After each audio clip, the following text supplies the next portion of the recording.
નમો આયરિયાણમ નમો ઉવજ્જાયાણમ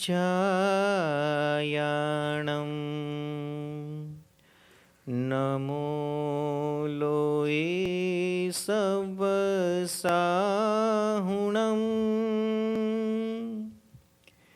એસો પંચ નમુકારો સવપાવપણાસણો મંગલાણં ચ સવેસિં પઢમં હવૈ મંગલમ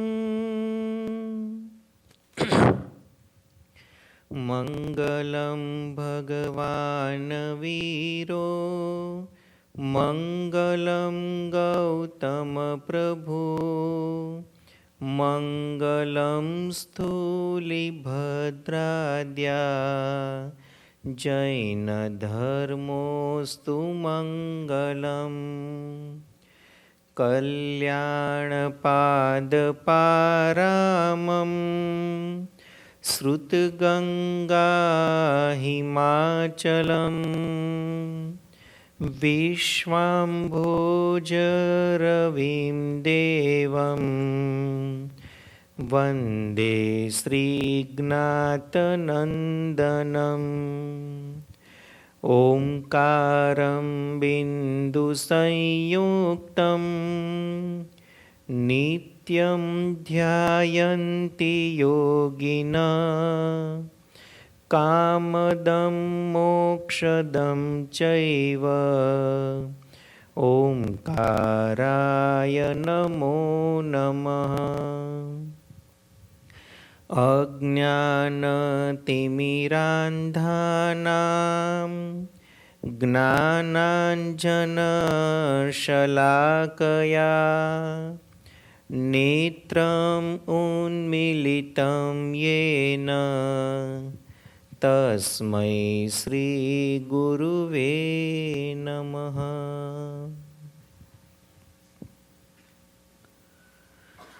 પરમ કૃપાળુ પરમાત્મા શ્રી મહાવીર સ્વામી પરમાત્માની છત્રછાયામાં સકળ શ્રી સંઘ સાથે મળી અને પર્યુષણની આરાધના માટે તૈયાર થયો છે. અમને પણ સંઘના આશીર્વાદથી આપ સૌની સાથે આરાધના કરવાનો અને કરાવવાનો અવસર પ્રાપ્ત થયો છે.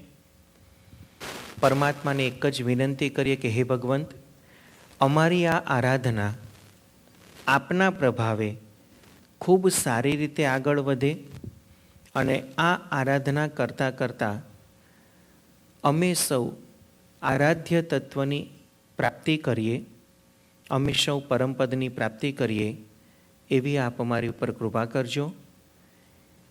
એવા 24મા તીર્થપતિ શાસનપતિ શ્રી પરમાત્મા મહાવીરદેવના ચરણકમળમાં વંદના કરી, ગણધર ભગવંતોને ભાવથી વંદના કરીએ, ઉપકારી ગુરુજનોને ભાવથી વંદના કરીએ અને પર્યુષણની મહાપર્વની આરાધનામાં શ્રુત જ્ઞાનની ગંગામાં કંઈક અંશે આપણે સૌ જોડાઈએ, જેના દ્વારા આપણા સમ્યક જ્ઞાનની વૃદ્ધિ થાય અને એ સમ્યક જ્ઞાન આગળ વધતા વધતા આપણને સૌને કેવળ જ્ઞાન સુધી પહોંચાડે એ ભાવ સાથે પર્યુષણ મહાપર્વનો આજે પ્રથમ દિવસ.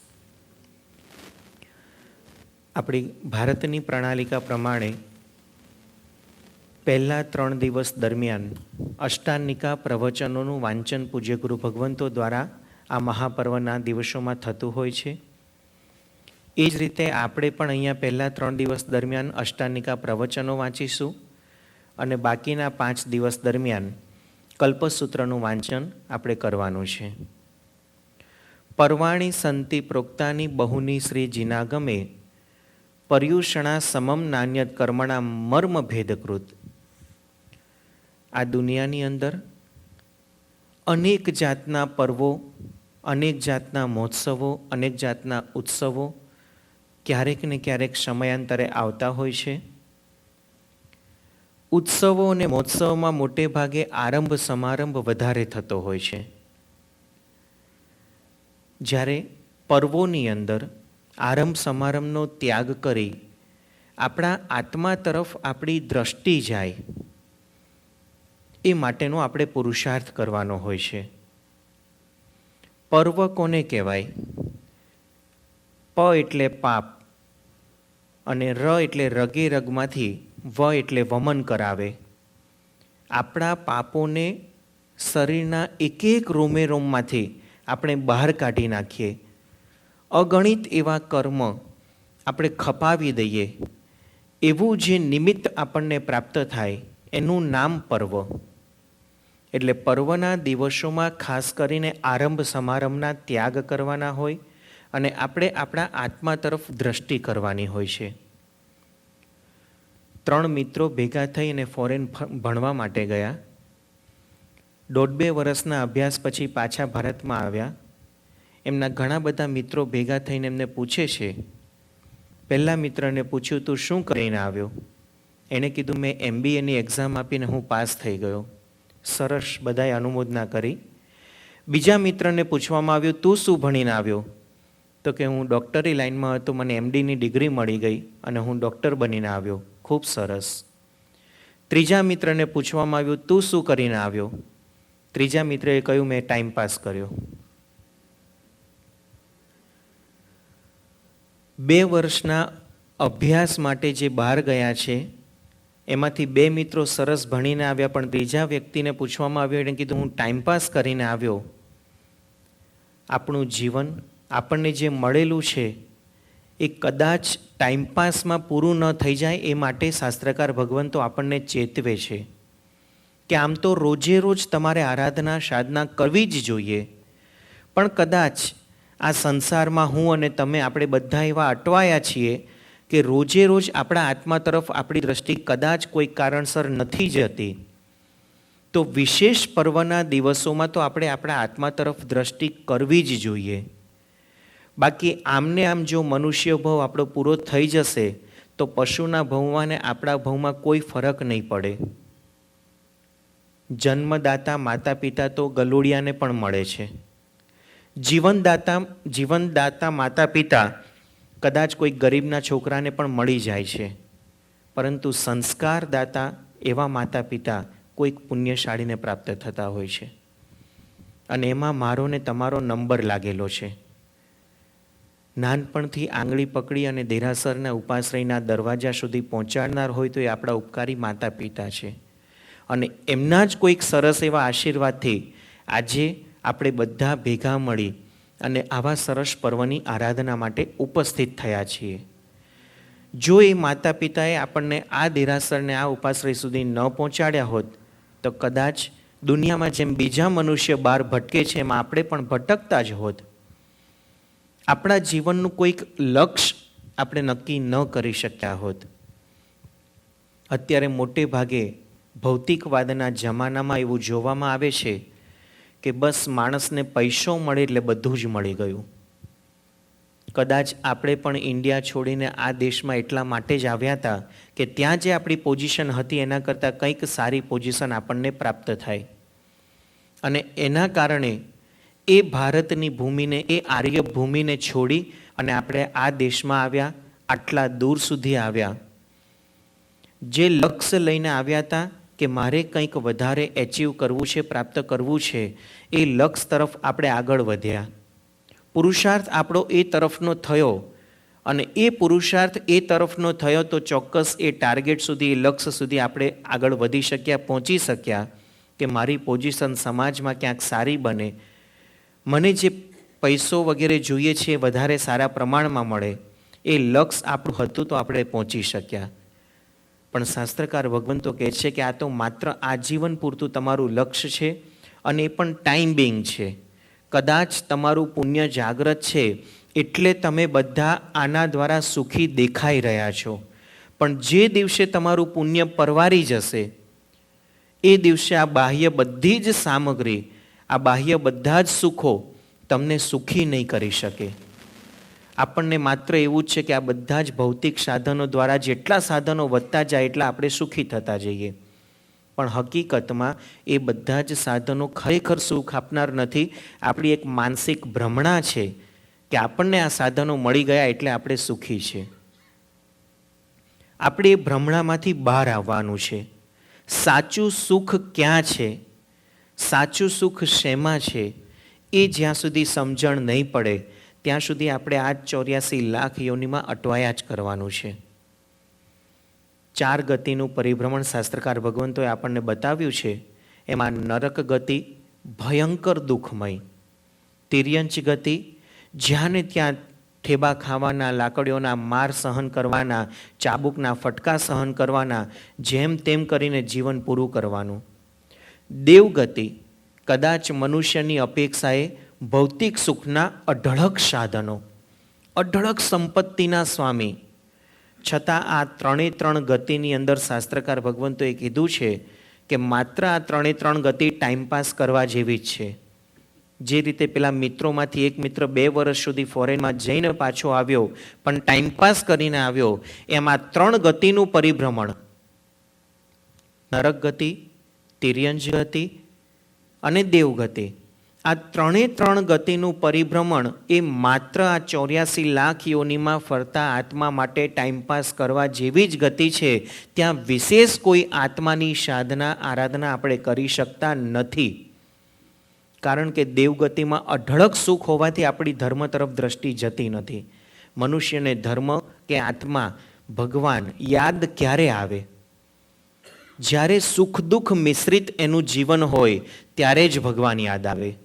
બહુ સુખના સમયમાં ભગવાન યાદ આવતા નથી, બહુ દુઃખના સમયમાં પરમાત્મા યાદ આવતા નથી. પરંતુ સુખ દુઃખ મિશ્રિત જ્યારે આપણું જીવન હોય ત્યારે જ આપણને પરમાત્મા યાદ આવતા હોય છે. કોઈ એમ કે દેવતાઓ તો ભગવાનના સમવસરણમાં આવે, દેશના સાંભળે, ભગવાનના જન્મ કલ્યાણકમાં મેરુ પર્વત ઉપર પહોંચે અને ભગવાનના કરોડો કળશોથી અભિષેક વગેરે ક્રિયા કરે તો ત્યાં પણ પરમાત્માની ભક્તિ તો છે જ ને. ચોક્કસ પરમાત્માની ભક્તિ છે, પરંતુ એમાં એના ભાવ કેટલા ભળે છે એ જોવાનું છે. આપણે સ્નાત્ર આજે સવારે જ ભણાવ્યું, ઘણી બધી વખત તમે સ્નાત્ર ભણાવો છો. એની અંતિમ જે ઢાળ છે એની અંદર પહેલી જ લાઈનમાં કીધું છે, આત્મ ભક્તિ મળ્યા કે દેવા કેતા મિત્તનું જાય નારી પ્રેર્યા વળી નિજ કુલવટ ધર્મી ધર્મ સખાઈ. બધા જ દેવતા મેરુ પર્વત ઉપર આવે ખરા, પરંતુ એ દેવતા બધા જ પોતાના આત્માના ભાવથી આવે છે એવું નથી. કેટલાક મિત્રના કહેવાથી આવે. મિત્રો પ્રેરણા કરે કે પરમાત્માનો જન્મ થયો છે અને અહીંયા દેવલોકના સુખોમાં આમને આમ પડ્યા રહેશો તો ક્યાં જશો? ચાલો થોડોક સમય અમારી સાથે ને પરમાત્માની ભક્તિનો લાભ લો. અંદરથી ઈચ્છા નથી, છતાં મિત્રતા એવી છે કે એની મિત્રતા સાચવવા માટે પણ તૈયાર થઈ જાય અને મેરુ પર્વત ઉપર આવી જાય. કેટલાક વળી દેવીઓના કહેવાથી આવે. દેવીઓ કે અમે રિસાઈ જઈશું, જો તમે પરમાત્મા ભક્તિમાં નહીં આવો તો અમે તમારી સાથે બોલીશું નહીં. એટલા માટે નારી પ્રેર્યા વળી નિજ કુલવટ, પોતાના કુળની મર્યાદા. જેમ એઝ અ જૈન પર્યુષણ આવે એટલે આપણને બધાને થાય કે નહીં કે મારે દેરાસર જવું જોઈએ, પ્રવચન સાંભળવા જોઈએ, પ્રતિક્રમણ કરવું જોઈએ, સામાયિક કરવું જોઈએ.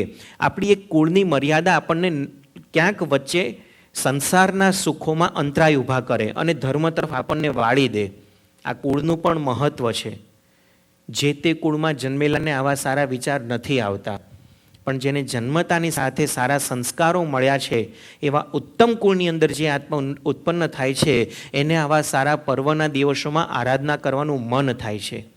તો દેવતાઓ પણ પોતાના કુળની મર્યાદા સમજી અને પરમાત્માના જન્મ કલ્યાણક વગેરે મહોત્સવમાં જોડાઈ જતા હોય છે.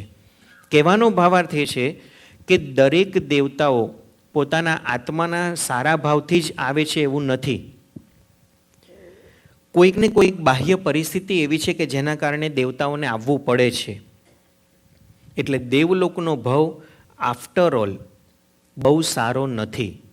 હા, ત્યાં રહીને જે આત્મા પોતાની આત્માની જાગૃતિ રાખે કે મારે આ દેવલોકના સુખોમાં અટવાઈ નથી જવું, દેવલોકના સુખોમાં મારે અલિપ્ત નથી, મારે જોડાઈ નથી જવું, પણ મારે એનાથી અલિપ્ત રહી અને ક્યાંક મારા આત્માની ઉન્નતિ માટે પ્રયત્ન કરવો છે, પુરુષાર્થ કરવો છે, એવો કોઈક ભાવિ તીર્થંકરનો આત્મા હોય, ભાવિ ગણધરનો આત્મા હોય અને એ દેવલોકમાં ગયો હોય તો એને પોતાની એટલી જાગૃતિ રહી શકે.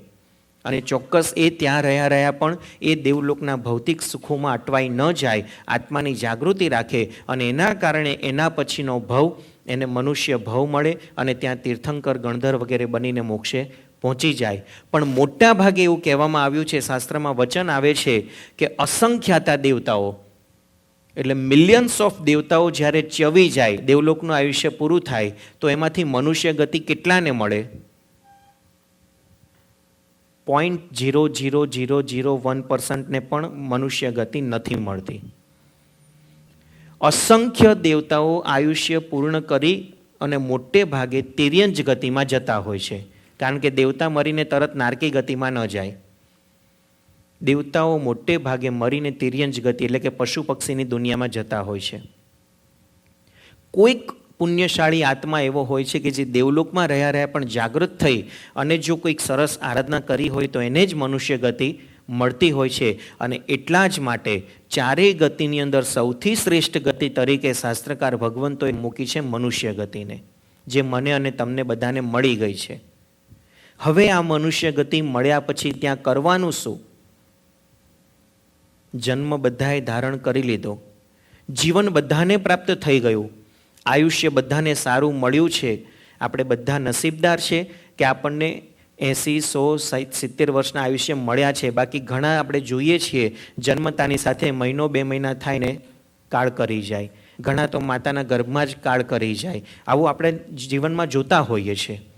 આપણા બધા નસીબદાર છે કે આટલું સરસ આપણને આયુષ્ય પણ મળ્યું, આવા સરસ પરમાત્મા મળ્યા. કદાચ ભલે ભારતની ભૂમિ છોડીને અહીંયા આગળ આવવું પડ્યું, પણ અહીંયા રહ્યા પણ સકળ શ્રી સંઘનું પુણ્ય ભેગું થયું કે જેના કારણે પ્રભુજી ઠેઠ ભારત ભૂમિમાંથી પણ અહીંયા પધાર્યા અને આપણને એમની ભક્તિનો અવસર મળ્યો. તો આ બધી જ પરિસ્થિતિ અને સંજોગો જે મળ્યા છે એ જબરજસ્ત કક્ષાની પુણ્ય રાશિ આપણી બધાની ભેગી થઈ છે, ત્યારે આપણને આવા સંજોગો પ્રાપ્ત થયા છે. અને હવે જે સંજોગો મળ્યા છે એનો જો સદુપયોગ નહીં કરી લઈએ તો ફરી પાછું આ મનુષ્ય ભવ આપણને ક્યારે મળશે? ફરી પાછા આ 84 લાખ યોનિમાં પરિભ્રમણ કરતા આપણો આત્મા ક્યાં અટવાઈ જશે? અને એ મનુષ્ય ભવ એક વખત મળ્યા પછી ચૂકી જઈશું તો ન જાણે કેટલા અસંખ્યાતા ભવો આપણે તિર્યંશના, નરકના વગેરે કરવા પડશે અને ક્યારે જઈને ફરીથી મનુષ્ય ભવ મળશે આપણને ખબર નથી. તો આવો ઉત્તમ મનુષ્ય ભવ માનવ જીવન મને અને તમને મળ્યું છે. એ મનુષ્ય ભવનો આંટો માત્ર આંટામાં જ પૂરો ન થઈ જાય એ માટે આપણે બધાએ જાગૃત થવાનું છે. અને જાગૃત કઈ રીતે? ધર્મ સાથે જોડાઈને, ધર્મની આરાધનામાં જોડાઈને પરમાત્મા તરફ આપણું લક્ષ્ય જાય. મારે પણ એક વખત એ સ્થાને પહોંચવું છે, એ સ્થાનને પ્રાપ્ત કરવા માટે આપણે પુરુષાર્થ કરવાનો છે. મનુષ્ય ભવની કિંમત પણ ક્યારે? જ્યારે આપણા આત્મા તરફ આપણી દ્રષ્ટિ જાય ત્યારે.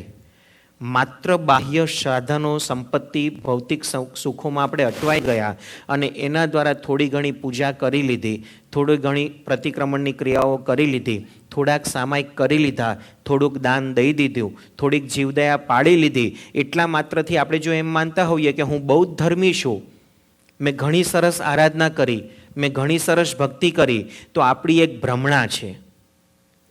આ બધા બાહ્ય સાધનો આપણને સારા માર્ગે દોરવા માટે પ્રેરણા કરે છે. એ સાધનોની અંદર આપણે સાધ્ય માની બેઠા છે. સાધન અલગ છે, સાધ્ય અલગ છે ને સાધક આત્મા અલગ છે. આપણે બધા સાધકો છીએ. સાધક આત્મા સાધનાના માધ્યમે સાધ્ય સુધી પહોંચી જાય. ખ્યાલ આવે છે કંઈ? આપણે બધા સાધક છીએ. સાધક સાધનમાં અટવાઈ ન જાય પણ સાધનના માધ્યમે ક્યાં સુધી પહોંચે? સાધ્ય સુધી, એટલે કે એના લક્ષ્ય સુધી, એનો જે એચીવ પોઈન્ટ છે, એનો જે ગોલ છે, ત્યાં સુધી આપણે બધાએ પહોંચવાનું છે. પરંતુ આપણે બધા ક્યાંક ને ક્યાંક સાધનોમાં અટવાયા છે. એ સાધનોમાંથી પણ આગળ કોઈક વિઝન છે, એ વિઝનને આપણે ઓપન કરવાનું છે, એ દ્રષ્ટિ ખોલવાની છે.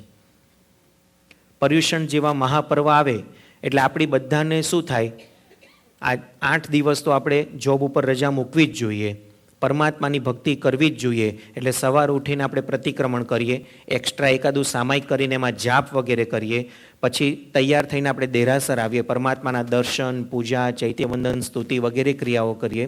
પ્રવચનના માધ્યમે આપણે આમાં પણ જોડાઈ જઈએ.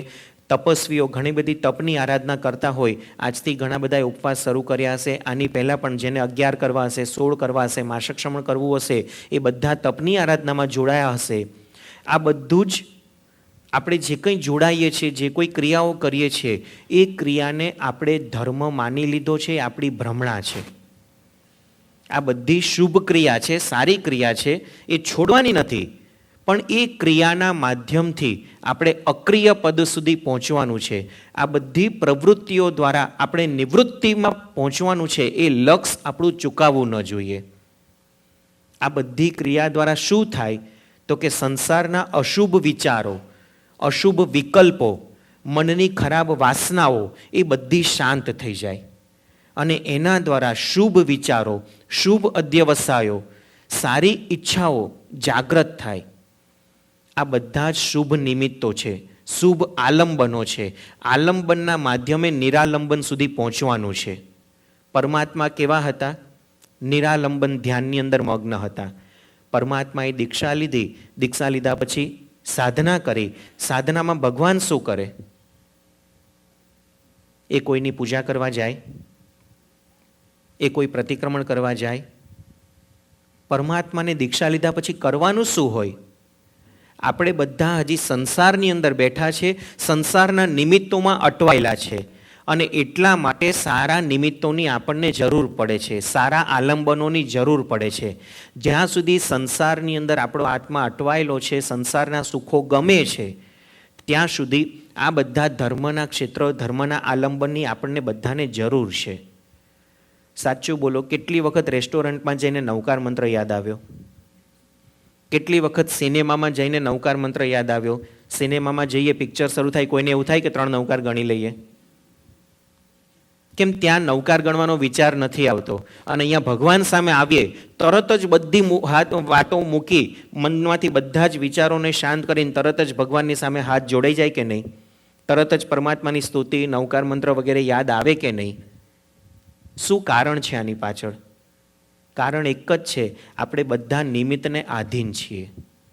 નિમિત્તોથી જ આપણું જીવન ઘેરાયેલું છે અને જ્યાં સુધી નિમિત્તોની અસર આપણા મન ઉપર છે, ત્યાં સુધી આવા સારા નિમિત્તો, સારા આલંબનો એ આપણા માટે જરૂરી છે.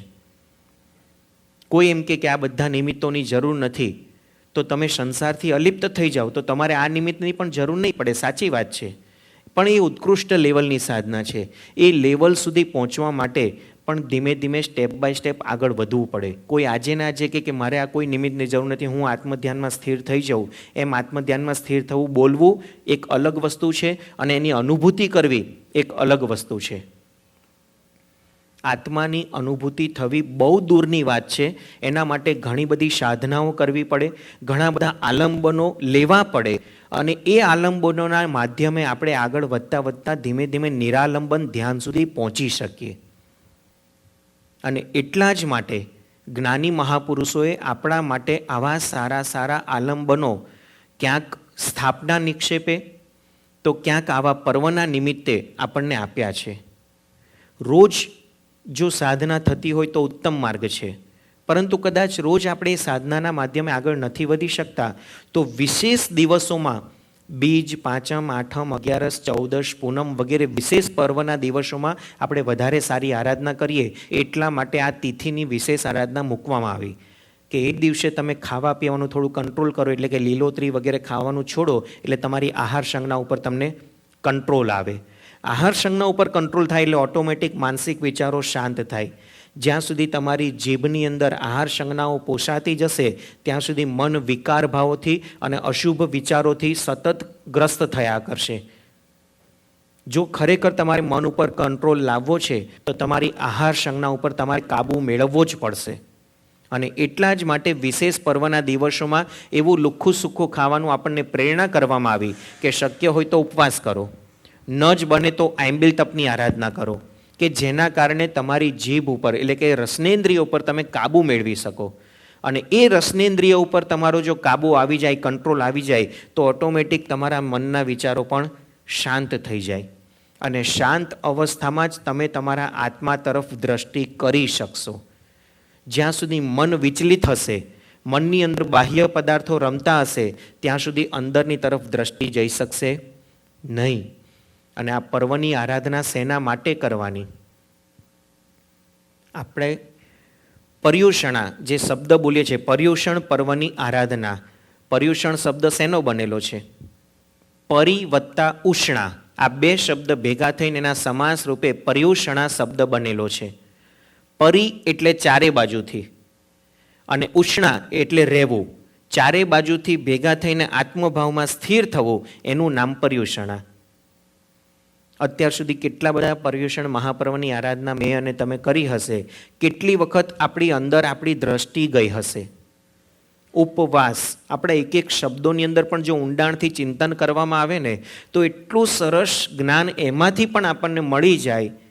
પણ મોટે ભાગનો અત્યારનો વર્ગ આપણો બધાનો એવો છે, નોલેજ મેળવવા માટે સતત પુરુષાર્થ કરીએ છીએ, પરંતુ એ નોલેજ આત્મભાવમાં પરિણામ પામે એના માટેનું ચિંતન, એના માટેનું મનન, એના માટેની અનુપ્રેક્ષા, એના માટેનું ધ્યાન, એનો આપણો પ્રાય કરીને પુરુષાર્થ હોતો નથી. લગભગ આપણે આ બધું જે કંઈ સાંભળીએ છીએ, સાંભળ્યા પછી બહાર જઈને તરત જ કમ્પેરિઝન ચાલુ કરીએ. હિતેશભાઈ આવ્યા હતા, આમ સમજાવી ગયા. કુમારપાળભાઈ આવ્યા હતા, આમ સમજાવી ગયા. નરેન્દ્રભાઈ આવ્યા હતા, આમ સમજાવી ગયા. ત્રણેયમાં કોણ સારું, કોણે સારું સમજાવ્યું? કારણ કે આપણી બુદ્ધિ જ અત્યારની છે ને, લોજિકલી બધી બહુ દોડે છે. તર્ક વિતર્ક એટલા બધા ચાલે છે કે દરેક એકબીજા સાથે તરત જ કમ્પેરિઝન કરવા માંડીએ છીએ. આને આમ કીધું, આની સ્પીચ સારી હતી પણ આમાં આ તકલીફ હતી, આ વસ્તુ સારી હતી પણ આ તકલીફ હતી. બસ તરત જ મગજમાં આ જ વિચારો બધા ચાલ્યા કરે. પણ જે વ્યક્તિઓ અહીંયા આવે છે, જે કંઈ તમને આપવા માટે આવે છે, એ શું વસ્તુ તમને આપીને જાય છે અને એના દ્વારા તમે તમારા માટે શું પ્રાપ્ત કરી શકો છો, તમે કેટલું અંદરથી મેળવી શકો છો, એના માટેનું ચિંતન મનન કદાચ આપણે કરતા જ નથી. અને એના જ કારણે મારું અને તમારું અત્યાર સુધીનું આ સંસાર પરિભ્રમણ ચાલુ છે. બાકી કોઈ કેવળજ્ઞાની તીર્થંકર ભગવાનને પૂછવામાં આવે કે ભગવાન, અત્યારે તો તમે મૂર્તિ સ્વરૂપે અમને મળ્યા છો, પણ જો સાક્ષાત કેવળજ્ઞાની હોય અને એ સાક્ષાત તીર્થંકર ભગવંતનો યોગ આપણને થઈ જાય અને એમના સમવસરણમાં જવાનું આપણને જો મળી જાય, તો મને ને તમને ગમે કે નહીં? અત્યારે પરમાત્માની વાણીના શબ્દો જો આપણને સાંભળવાનું ગમે છે, તો સાક્ષાત તીર્થંકર ભગવાનનું સમવસરણ રચાયું હોય અને એમાં આપણને એક શ્રોતા તરીકે બેસવાનો ચાન્સ મળી જાય, તો આપણે બધા આપણી જાતને ભાગ્યશાળી માનીએ કે નહીં? આપણને થઈ જાય ને કે આજે ને આજે આ સંસાર છોડીને સીધા ભગવાન પાસે જતા રહીએ. જો સાક્ષાત તીર્થંકરનો યોગ મળી જતો હોય તો એનાથી ઉત્તમ બીજું શું હોઈ શકે?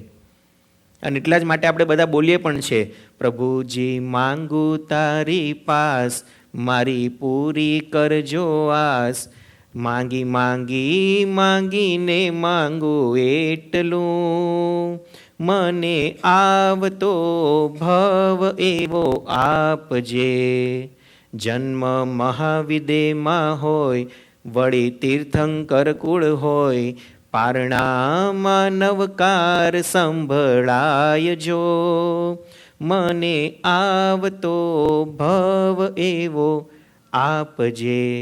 શેના માટે આ માંગણી કરવાની? ચાલો કદાચ તમારી માંગણી ભગવાને સાંભળી લીધી, આવતો જન્મ તમને મહાવિદ્યમાં મળી પણ ગયો, ત્યાં આગળ જૈન શાસન, જૈન કુળ મળી પણ ગયું, પારણામાં નવકાર મંત્ર મળી ગયો, નાનપણથી માતા પિતા આંગળી પકડીને આપણને સમવસરણમાં લઈ પણ ગયા, પછી શું? એટલા માત્રથી આપણું કલ્યાણ થઈ જાય? તમારો શું વિચાર બેસે છે? આપણે બધાનું પુણ્ય એટલું સરસ જાગૃત થાય, આપણે આવી સરસ પરમાત્માની આરાધના કરીએ છીએ, ભક્તિ કરીએ છીએ, અને એ પરમાત્માની ભક્તિ કરતાં કરતાં પરમાત્મા સાથેનું અનુસંધાન એવું બંધાઈ જાય કે આપણને બધાને બીજો ભાવ મહાવિદ્ય ક્ષેત્રમાં જ મળી જાય. ત્યાં શ્રીમંદર સ્વામી ભગવાન સાક્ષાત હાજર હોય, એમનું જ સમવસ્ત્રણ રચાયું હોય, અને એમાં હું અને તમે આપણે બધા જ આ રીતે કરોડો દેવી દેવતાઓ સાથે દેશના સાંભળતા હોઈએ ભગવાનની, તો આપણે બધા મોક્ષે પહોંચી જઈએ. આપણું કલ્યાણ થઈ જાય ખરું?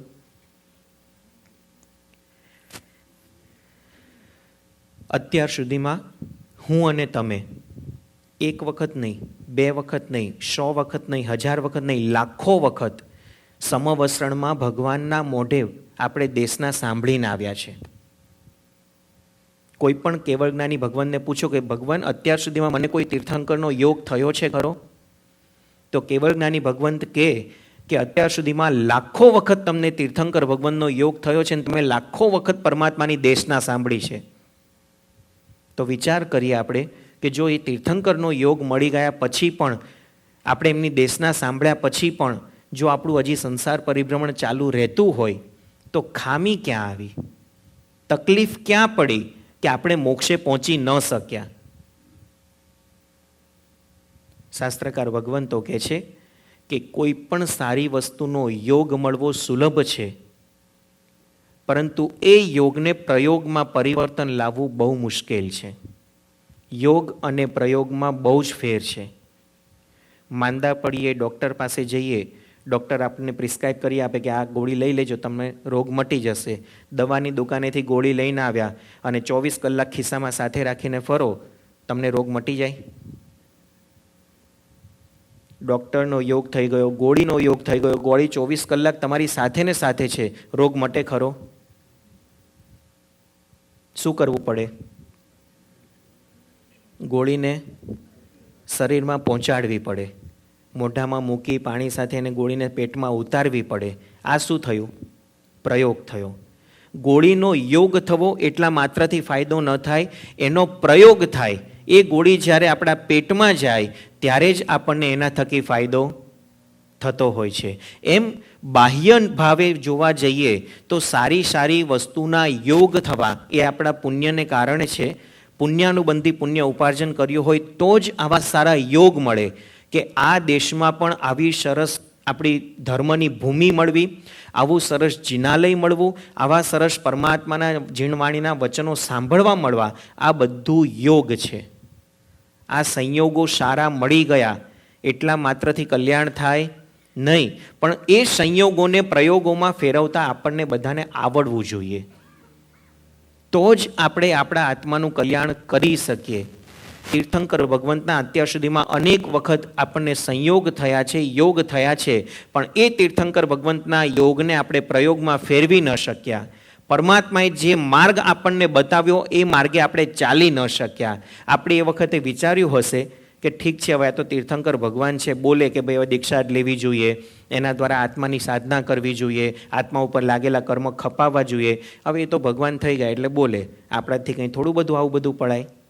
એ વખતે પણ તીર્થંકર ભગવંતના વચનોની આપણે આ રીતે આશાતના કરી હશે, અવહેલના કરી હશે, અને એટલે જ એ તીર્થંકર ભગવંતનો યોગ પણ આપણા માટે ફળીભૂત થઈ શક્યો નહીં. આજે પણ આવા સરસ પર્વની આરાધના માટે આપણે બધા ભેગા થયા છીએ, પણ એ પર્વની આરાધના કરવા માત્રથી આપણું કલ્યાણ થઈ જાય? ના, એનાથી પુણ્યાનુબંધી પુણ્ય ઉપાર્જન થાય. તમે જે કંઈ પરમાત્માની ભક્તિ કરો છો, જે કંઈ સ્તુતિ, સ્તવન, ચૈત્યવંદન વગેરે ક્રિયાઓ કરો છો, એના દ્વારા આપણે બધા એક જબરજસ્ત કક્ષાનું પુણ્યાનુબંધી પુણ્ય ઉપાર્જન કરીએ છીએ કે તમને ભવિષ્યમાં આના કરતાં વધારે સારા સંયોગો મળતા જાય, વધારે ને વધારે સારી અનુકૂળતાઓ મળતી જાય. પરંતુ એ અનુકૂળતા, એમાં જો આપણે આપણા મન વચન કાયાનો સદુપયોગ ન કર્યો, એ મન વચન કાયાને ફરી પાછા પરમાત્મા ભક્તિ તરફ, આત્મસાધના તરફ આપણે જોડ્યા નહીં, તો એ કરેલો પુણ્ય દ્વારા મળેલા સંયોગો, એના દ્વારા ફરી પાછા આપણે સંસારમાં અટવાઈ જઈશું, સંસારમાં રખડી પડશું, અને આમ ને આમ 84 લાખ યોનિમાં આપણું પરિભ્રમણ ચાલુ ને ચાલુ જ રહેશે. એનો અંત આપણે લાવી શકીશું નહીં. અત્યાર સુધીમાં એક પણ તીર્થંકરનો આત્મા બીજાને સાથે લઈને મોક્ષે ગયો નથી. પરમાત્માના આત્મા પણ કરુણા ભાવના ભાવે કે ભાઈ મારું ચાલે તો આ બધા જ જીવોનું કલ્યાણ કરી દઉં. કેમ? તો કે કોઈને દુઃખ જોઈતું નથી, સુખ બધાને ગમે છે. તો એમને પોતાની દ્રષ્ટિમાં દેખાયું કે સાચું સુખ મોક્ષમાં છે, કે જ્યાં એક વખત સુખ ચાલુ થઈ જાય પછી ક્યારે પણ એ સુખ આવેલું જતું નથી. દુનિયાના કોઈ પણ સુખ એવા નથી કે કાયમ માટે તમારી સાથે રહે. ક્યાંક તમારું પુણ્ય કાચું પડે અને સુખથી વિખૂટા પડવું પડે, અને ક્યાંક તમારું આયુષ્ય પૂરું થાય અને તમારે સુખને છોડવા પડે. બંને પરિસ્થિતિ આપણી નજર સામે છે. ભલભલા રાજા મહારાજા ચક્રવર્તી ચાલ્યા ગયા. ભલભલા મોટા કરોડપતિ અને અબજોપતિ શેઠિયા બીજે દિવસે રોડ ઉપર ફરતા થઈ ગયા. મારીને તમારી નજરની સામે છે આ બધા દ્રષ્ટાંતો. શું બતાવે છે? એક જ કે જ્યાં સુધી તમારું પુણ્યનો ઉદય છે ત્યાં સુધી તમે આ બધું ભોગવી શકો છો, મેળવી શકો છો. પણ જે દિવસે પુણ્ય પરવારશે ફરી પાછું હતા ન હતા થઈ જઈશું. તો તીર્થંકર ભગવંતે જોયું કે આ બધા સંસારની અંદર જે સુખ માનીને બેઠા છે એ જીવો બિચારા દયાને પાત્ર છે.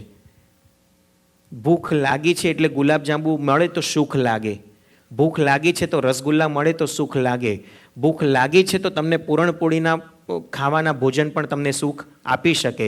પણ એ જ ગુલાબજાંબુ, એ જ રસગુલ્લા, એ જ પૂરણપોળી તમે 2-5 ખાઈ લીધા, 8-10 ખાઈ લીધા, પેટ તમારું ભરાઈ ગયું, તમને ઓડકાર આવી ગયો, અને પછી એ જ પૂરણપોળી, એ જ રસગુલ્લા ને એ જ ગુલાબજાંબુ કોઈ આપણને પરાણે ખવડાવવા આવે તો સુખ લાગે ને? લાગે કે ન લાગે? ન લાગે. જો ગુલાબજાંબુમાં જ સુખ હોય તો ગમે એટલા ખાતા જાઓ ને તમને સુખ વધતું જવું જોઈએ. સુખ વધતું જાય કે ઘટે? પહેલું ગુલાબજાંબુ ખાવ ને તમને જે આનંદની અનુભૂતિ થાય, જે સુખની અનુભૂતિ થાય, બીજા ગુલાબજાંબુ વખતે એટલી વધે કે ઘટે? ત્રીજું, ચોથું, પાંચમું, 8, 10, 15 ખાઈ લીધા, કોઈકની કેપેસિટી 25ની છે, 25 ખાઈ લીધા, પછી એ જ વસ્તુ આપણા માટે દુઃખકારી બની જાય. મિચ્છામી દુક્કડમ, આજે તપશ્ચર્યાનો દિવસ ને આવી બધી વાતો કરું છું, પણ ક્યાંક એક એક્ઝામ્પલ આપીને પણ આ ધર્મની વાતો તમારા મગજ સુધી બેસાડવી છે, હૃદય સુધી પહોંચાડવી છે.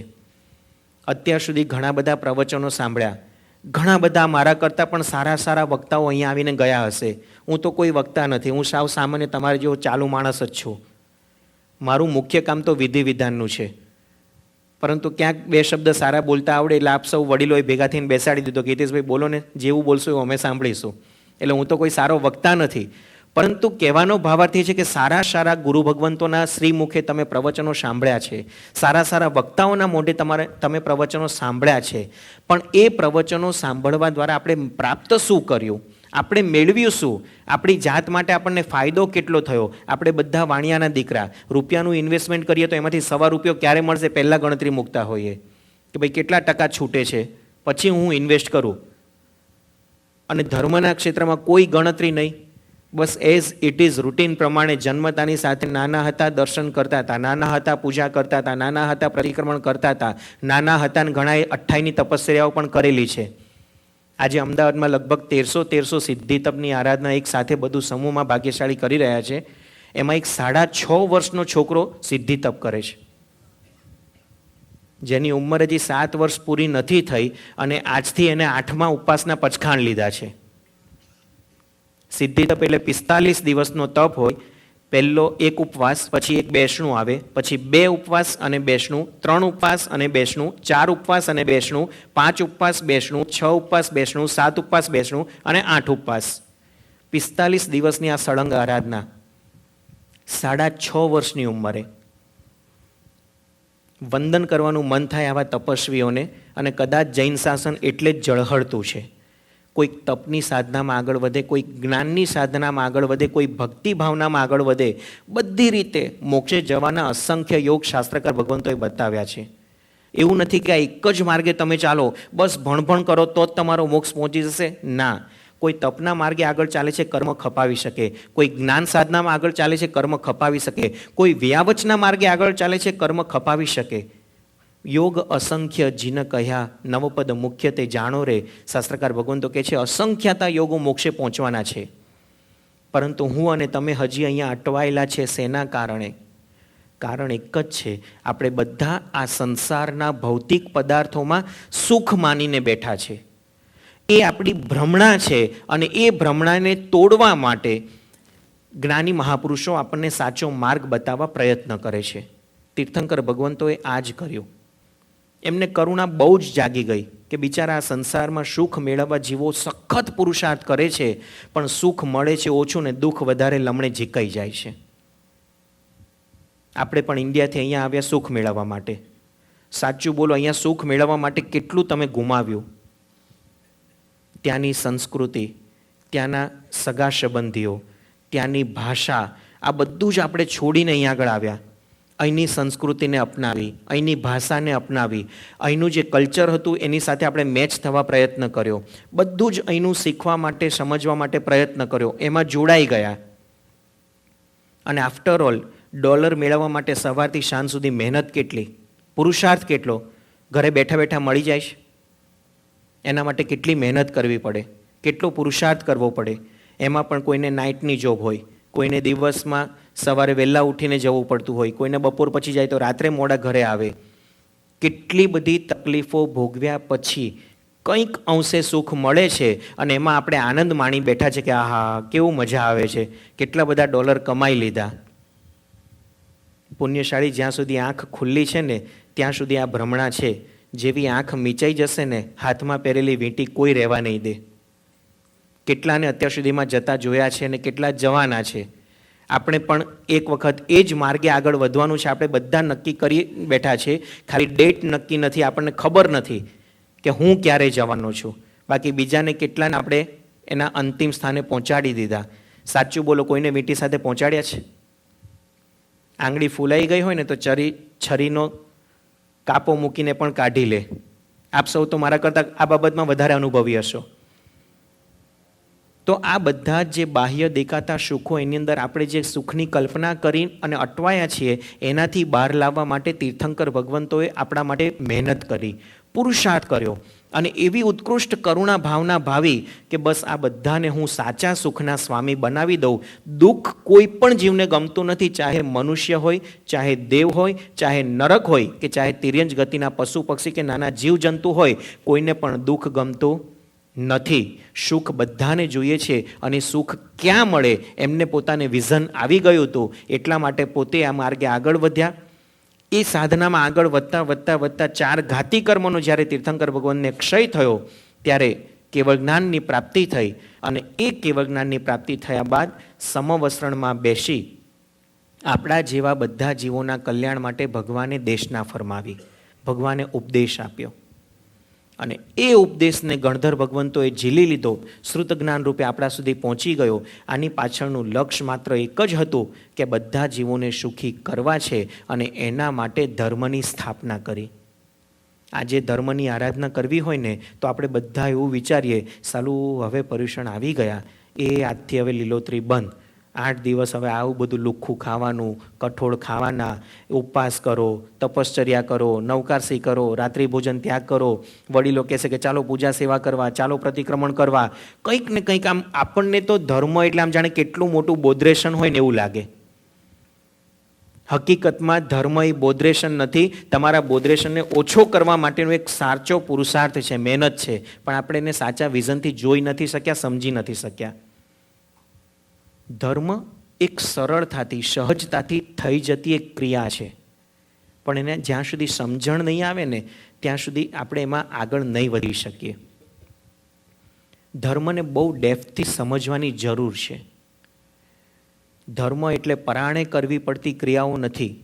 ધર્મ એટલે સરળતાથી, સહજતાથી થઈ જતી જે ક્રિયાઓ, આત્માનો મૂળભૂત સ્વભાવ, એનું નામ ધર્મ છે. શાંત સુધારસ ગ્રંથની અંદર વિનય વિજયજી મહારાજાએ લખ્યું છે, વસ્તુ સહાવો ધમ્મો. વસ્તુનો જે સ્વભાવ તે તેનો ધર્મ છે. આપણા આત્માનો સ્વભાવ અનંત જ્ઞાન, અનંત દર્શન, અનંત ચારિત્ર, અનંત વીર્ય, અગુરુ લઘુપણું, અરૂપીપણું, અક્ષય સ્થિતિ, અવ્યાબાધ સુખ, આવા 8 ગુણોનો સ્વામી આપણો આત્મા છે. એ એનો સ્વભાવ છે અને એ જ એનો ધર્મ છે. પરંતુ જ્યાં સુધી ધર્મ આપણે બાહ્ય ક્રિયાઓમાં જ માની બેઠા છીએ ત્યાં સુધી આ તરફ આપણી દ્રષ્ટિ કદાચ જતી જ નથી. અને એ દ્રષ્ટિ જાય છે તો એના માટેનો પ્રોપર જે પુરુષાર્થ થવો જોઈએ એ પુરુષાર્થ કદાચ આપણે કરી શકતા નથી. પર્યુષણ જેવા મહાપર્વના દિવસોને પ્રાપ્ત કરીને મેળવવાનું શું? 8 દિવસોના પ્રવચનનું એક જ ક્રીમ જો કોઈ આપણે આપવા માંગતા હોઈએ, એક જ વાક્યમાં એનું જો કહેવા માંગતા હોય કે ભાઈ 8 દિવસના પ્રવચનોનું મુખ્ય સારાંશ શું છે, એક જ વાક્યમાં જવાબ આપવો હોય તો એક જ થઈ શકે, તમારા આત્માના શુદ્ધ સ્વરૂપને પ્રગટ કરવાનો પુરુષાર્થ એ જ ધર્મ. આત્માનું શુદ્ધ ઓરિજિનલ સ્વરૂપ. અનંત જ્ઞાનમય આપણો આત્મા અને આ સંસારમાં અટવાયા કરે, જ્યાં ને ત્યાં અજ્ઞાની બનીને આપણે જ્યાં ને ત્યાં ભટકવાનું. મને આ નથી ખબર, મને આ નથી ખબર, હું કંઈ જાણતો નથી, હું કંઈ સમજતો નથી, મારી ઉંમર એવી છે કે મને હવે કંઈ આવડતું નથી, ચડતું નથી. અનંત જ્ઞાનનો સ્વામી અને આવું બોલે કઈ રીતે ચાલી શકે? પરંતુ આપણને એ તરફ હજી લક્ષ્ય જ નથી ગયું. આપણી મહેનત, આપણો પુરુષાર્થ એ તરફ ગયો જ નથી કે મારે મારું અનંત જ્ઞાન પ્રગટ કરવું છે. કેમ ભૂતકાળમાં અનંત આત્માઓ કેવળ જ્ઞાન સુધી પહોંચી ગયા. ગૌતમ સ્વામીએ જેટલાના માથે હાથ મૂક્યા બધાને કેવળ જ્ઞાન. આપણે ક્યાં રખડતા હતા ત્યારે? આપણે ક્યાં ભટકતા હતા? કદાચ આપણે પણ ભગવાન મહાવીરની દેશના સાંભળવા બેઠા હોઈશું. એ વખતે પરમાત્માના મુખે આપણે પણ આવા બધા સરસ વચનો સાંભળ્યા હશે, પણ સાંભળ્યા પછી થતું હશે કે ઠીક છે, હવે આ બધું કામ ભગવાનનું. આપણું ભગવાન કે રાત્રિ ભોજનનો ત્યાગ કરો, અહીંયા કંઈ થોડું ચાલે રાત્રે ખાધા વગર. સાંજે 6 વાગ્યાનું બંધ કરી દઈને બીજા દિવસે સવારે 8 વાગ્યા સુધી 14 કલાક સુધી ચાલે જ નહીં. ક્યાંક ને ક્યાંક નાની મોટી અશ્રદ્ધા, ક્યાંક ને ક્યાંક પરમાત્મા પ્રત્યેનો લગાવ ઓછો, અને એના જ કારણે જે આત્માઓ પરમાત્માની સન્મુખ થયા, પરમાત્માની સમીપમાં ગયા, એ તરી ગયા, અને આપણે પરમાત્માના ભાવોથી વિમુખ થયા, સંસારમાં અટવાઈ ગયા. હવે એ અથડામણને આપણે ટાળવાની છે. આ પર્યુષણ મહાપર્વની આરાધનાના 8 દિવસમાં આપણે એવું સરસ કંઈક પ્રાપ્ત કરીને જવું છે, એવું કંઈક ક્રીમ મેળવી લેવું છે કે જે જિંદગીભરને માટે આપણા માટે ઉપયોગી બની જાય.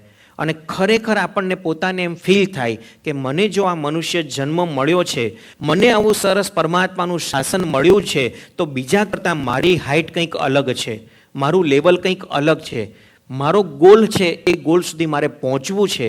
આ વિઝન, આ દ્રષ્ટિ, આ લક્ષ્ય આપણું ખુલી જાય. એના માટેની મહેનત કરવાની છે અત્યારે.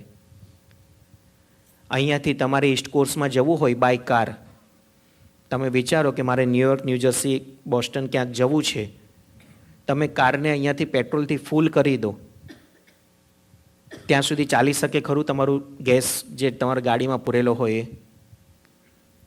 થોડોક અંતર કાપશો, 400, 500, 1000 માઇલ જશો એટલે તમારું ગેસ ગાડીમાંથી ખલાસ થશે.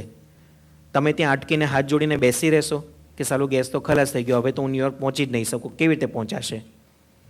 આપણે હાથ જોડીને બેસી નથી રહેતા. પણ જ્યાં આપણને લાગે કે ભાઈ ગેસનો કાંટો ડાઉન જઈ રહ્યો છે અને એનો બિલકુલ એન્ડ આવે, એ પહેલાં ગેસ સ્ટેશન ક્યાં આવે છે? જ્યાં ગેસ સ્ટેશન આવે ત્યાં પાછું ગેસની ટાંકી ફૂલ કરી દઈએ. કેમ? તો કે મારે હજી ઘણી લાંબી મજલ કાપવાની છે. ધર્મના ક્ષેત્રમાં આ પર્વની આરાધના મહાપુરુષો એટલા માટે જ મૂકી છે કે નિગોદમાંથી નીકળેલો આત્મા અવ્યવહાર રાશિમાં અનાદિકાળથી પરિભ્રમણ કરીને ક્યાંક વ્યવહાર રાશિમાં આવ્યો. વ્યવહાર રાશિમાં આવ્યા પછી પણ એકેન્દ્રિયપણામાં પૃથ્વીકાય, અપકાય, તેવકાય, વાયુકાય, વનસ્પતિકાય, આની અંદર અનંતા કાળ સુધી પરિભ્રમણ કર્યો. ત્યાંથી ક્યાંક થોડુંક પુણ્ય જાગૃત થયું, 2 ઇન્દ્રિય, 3 ઇન્દ્રિય, 4 ઇન્દ્રિયના ભાવમાં આવ્યો. એનાથી વધારે પુણ્ય જાગૃત થયું, પંચેન્દ્રિયપણું એને પ્રાપ્ત કર્યું. પંચેન્દ્રિયપણામાં પણ તિર્યંજ ગતિ, નરક ગતિ, દેવગતિમાં અસંખ્યાતો કાળ અટવાયો. ક્યાંક વધારે પુણ્ય જાગૃત થતાં મનુષ્ય ભવની પ્રાપ્તિ થઈ. એટલું જ નહીં, આવું સરસ શાસન મળ્યું, આવા સરસ પરમાત્મા મળ્યા, આત્મા પરમાત્માની ઓળખાણ મળી. હવે આપણા બધાનું લક્ષ્ય છે કે મારે મોક્ષ સુધી પહોંચવું છે. તો એ મોક્ષ સુધી જતો એવો આત્મા ક્યાંક રસ્તામાં અટવાઈ ન જાય, ક્યાંક એનું ઈંધણ ખૂટી ન જાય, ક્યાંક એનો ગેસ ખાલી ન થઈ જાય, પણ એ મોક્ષ સુધીની યાત્રા અવિરતપણે એની ચાલી રહે. એટલા માટે સમયના અંતરે મહાપુરુષોએ આવા મહાપર્વનું આયોજન કર્યું કે આખું વસ્તુ ભલે કદાચ સંસારના ભૌતિક સુખોમાં, ભૌતિક પદાર્થોમાં આપણું મન અટવાઈ ગયું છે, આપણા આત્મા તરફ આપણું લક્ષ્ય જતું નથી, પણ થોડા સમયના અંતરે પણ જો આવી પર્વની આરાધનાઓ મૂકવામાં આવે તો એના દ્વારા એનું લક્ષ્ય એ ભૂલી ન જાય, એ ચૂકી ન જાય કે મારે ક્યાં પહોંચવાનું છે. એટલા માટે આ પર્વની આરાધના મૂકવામાં આવી. અને એ પર્વ, મહાપર્વની આરાધના કરવા દ્વારા આપણે આપણા ટાર્ગેટને ચૂકી ન જઈએ, ટાર્ગેટ તરફ ધીમી પણ મક્કમ ગતિએ આગળ વધીએ. એટલા માટે એના કોઈક નિયમ બનાવવામાં આવ્યા, કોઈક ફંડા બનાવવામાં આવ્યા, કોઈક બેઝિક એના અમુક નિયમો નક્કી કરવામાં આવ્યા. એમાં પર્યુષણ મહાપર્વના જે મુખ્ય 5 કર્તવ્ય છે, એ 5 કર્તવ્યની આરાધના આપણને બતાવવામાં આવી. સૌથી પહેલું કર્તવ્ય આપણું છે અમારી પ્રવર્તન. અમારી પ્રવર્તન એટલે અમારી શબ્દનો અર્થ શું?